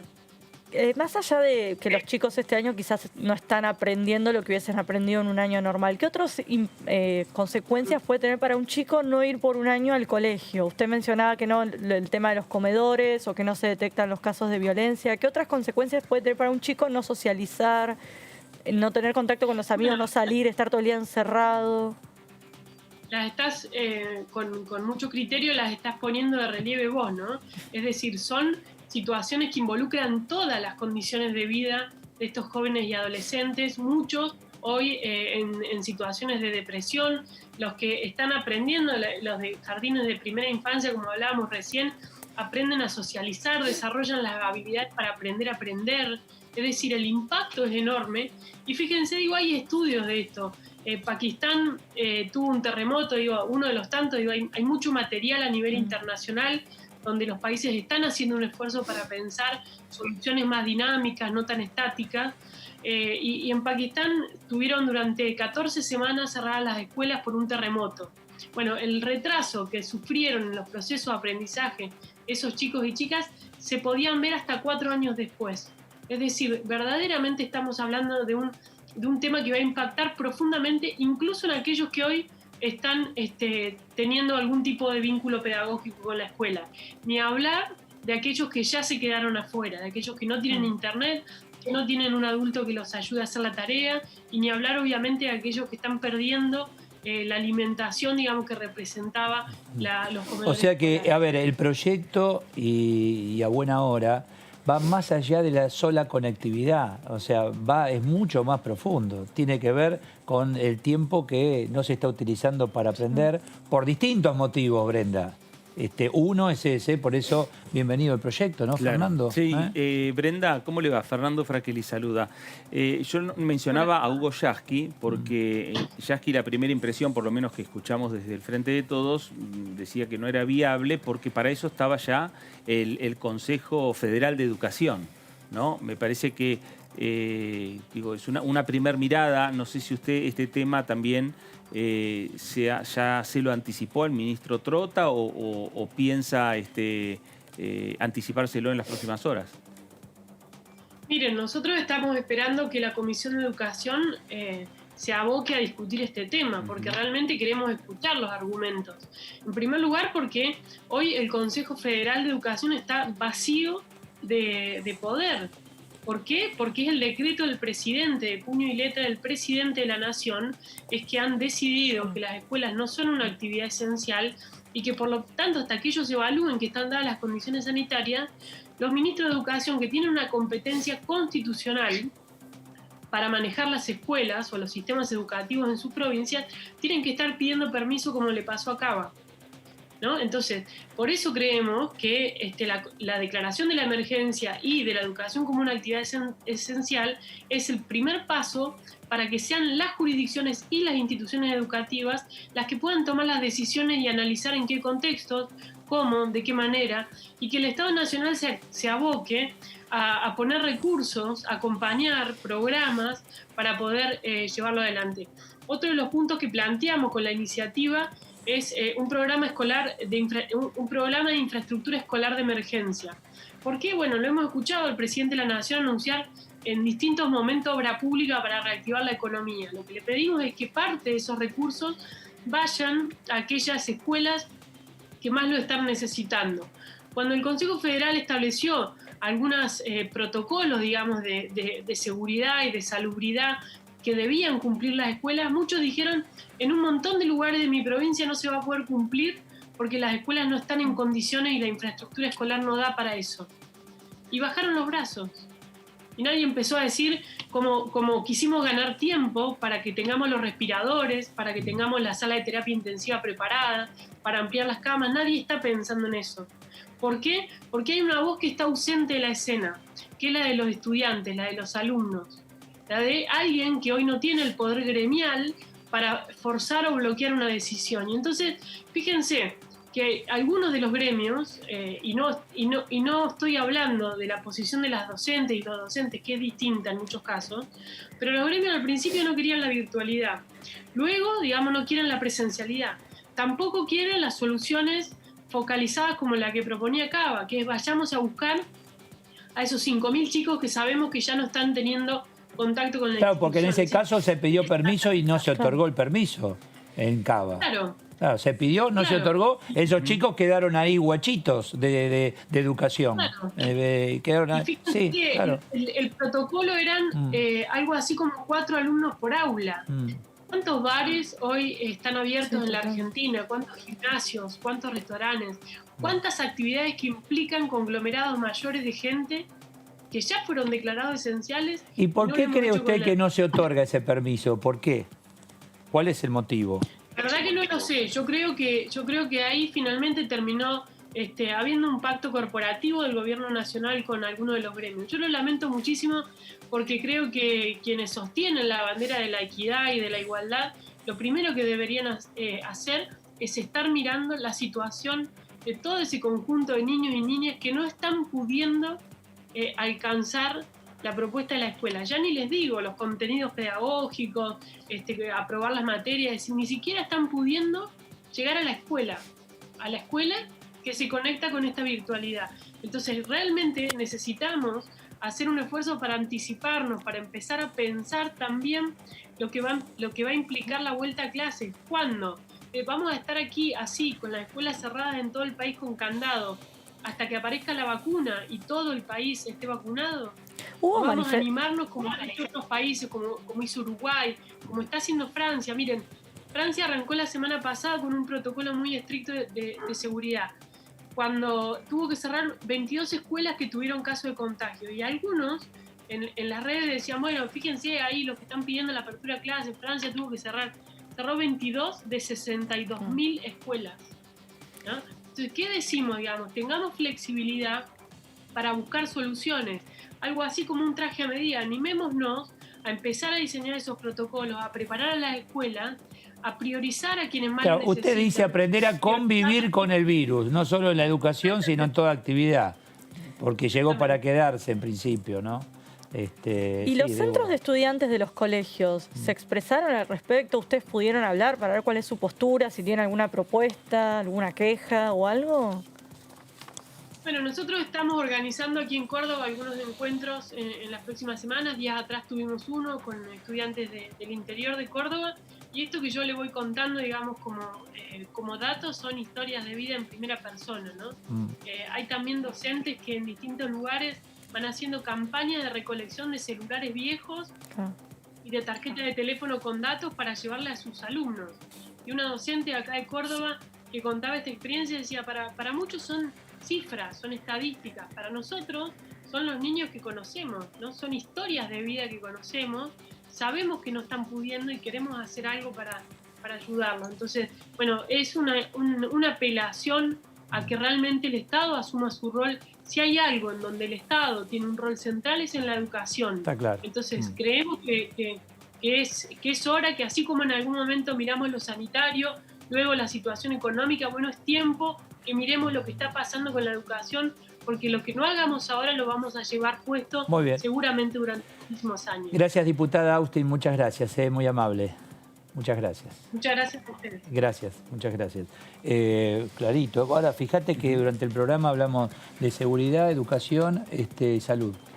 Y sí, lo planteábamos, ¿no? Sí, todas las patas básicas en todas las notas, porque entró en el tema presupuesto, en el tema tierras, ahora, educación, seguridad, salud. Los 3 pilarcitos. Claro. Que Temas aparentemente centrales. Se han olvidado durante años, a pesar de que van pasando los gobiernos. Que la pandemia desnuda, viene desnudando muchísimos temas, ahora educación. Temas centrales y temas centrales también que van a estar, porque también lo hemos hablado en el día de hoy, van a estar en el presupuesto 2021. Seguro. Lo que plantea acá la diputada va más allá de la plata. Totalmente. Va más allá del dinero. Totalmente. Va mucho más allá. No, pero es lo que plantea que por qué todo el país cierra todas las escuelas cuando hubo municipios o provincias donde no había casos, ¿por qué privaste a esos chicos de ir a clase? Ahora, y esto descentraliza lo que es el poder de decisión respecto al tema de la educación, por lo menos en la apertura o no de una escuela, porque se lo da a los gobernadores. Claro, a las provincias. Se lo da a las provincias y a los gobernadores. Y por lo que planteaba recién la diputada, también hay presión de los gremios. Exacto. Que agrupan a los docentes. Seguro. Entonces ahí tenés también una mezcla de varias cosas. Sí, y lo que plantea de la ley de teletrabajo. Y los nenes quedan ahí atrapados. En el medio. Y es lo que decía ella, que no tienen sindicalistas o alguien que salga a representarlos. Y lo que ella planteaba de la ley de teletrabajo, que solo contemplaba el sector privado, nunca se contempló, por ejemplo, a los docentes de escuelas públicas. Sí, es cierto, vos tenés alumnos cuando hay X problemas en colegios y se han manifestado, etcétera. Ahora... No vi nada, viste que cuando hacen las tomas y demás, por eso, por ahí... Si bien no estamos para conflictos, pero por lo menos para llamar la atención. Bueno, tal vez es un momento para convocarlos. Tal cual. Cuando traten este tema, decir, bueno, a ver, representantes de alumnos, a ver qué te parece, universitario, secundario, colegio primario. Chicos, los escuchamos. Seguramente va a ser. Claro. Sí, por ahí habían hecho alguna campaña, ahí habían hecho alguna campaña por las redes y yo no me enteré, pero... La verdad que me quedaría un rato más. ¿Tenés ganas? Interesantísimo el tema de educación. Y nos quedamos. Bueno, mirá, se me viene todo. Viernes hay película. Hoy es viernes de cine, ¿no? Hoy es viernes de cine. Acá, Débora. Gracias, Débora. Muchas gracias. Chau. Pero un gusto, gracias. ¿Querés venir a casa? Vamos a plantar rabanito. Vamos a... Ya que te gustó la... Hay que trabajar la tierra. Trabajar la tierrita ahí. Pero yo pensé que la leche era el sallé. No, después te cuento. Chau, gracias a todos, que lo pasen muy bien. Chau.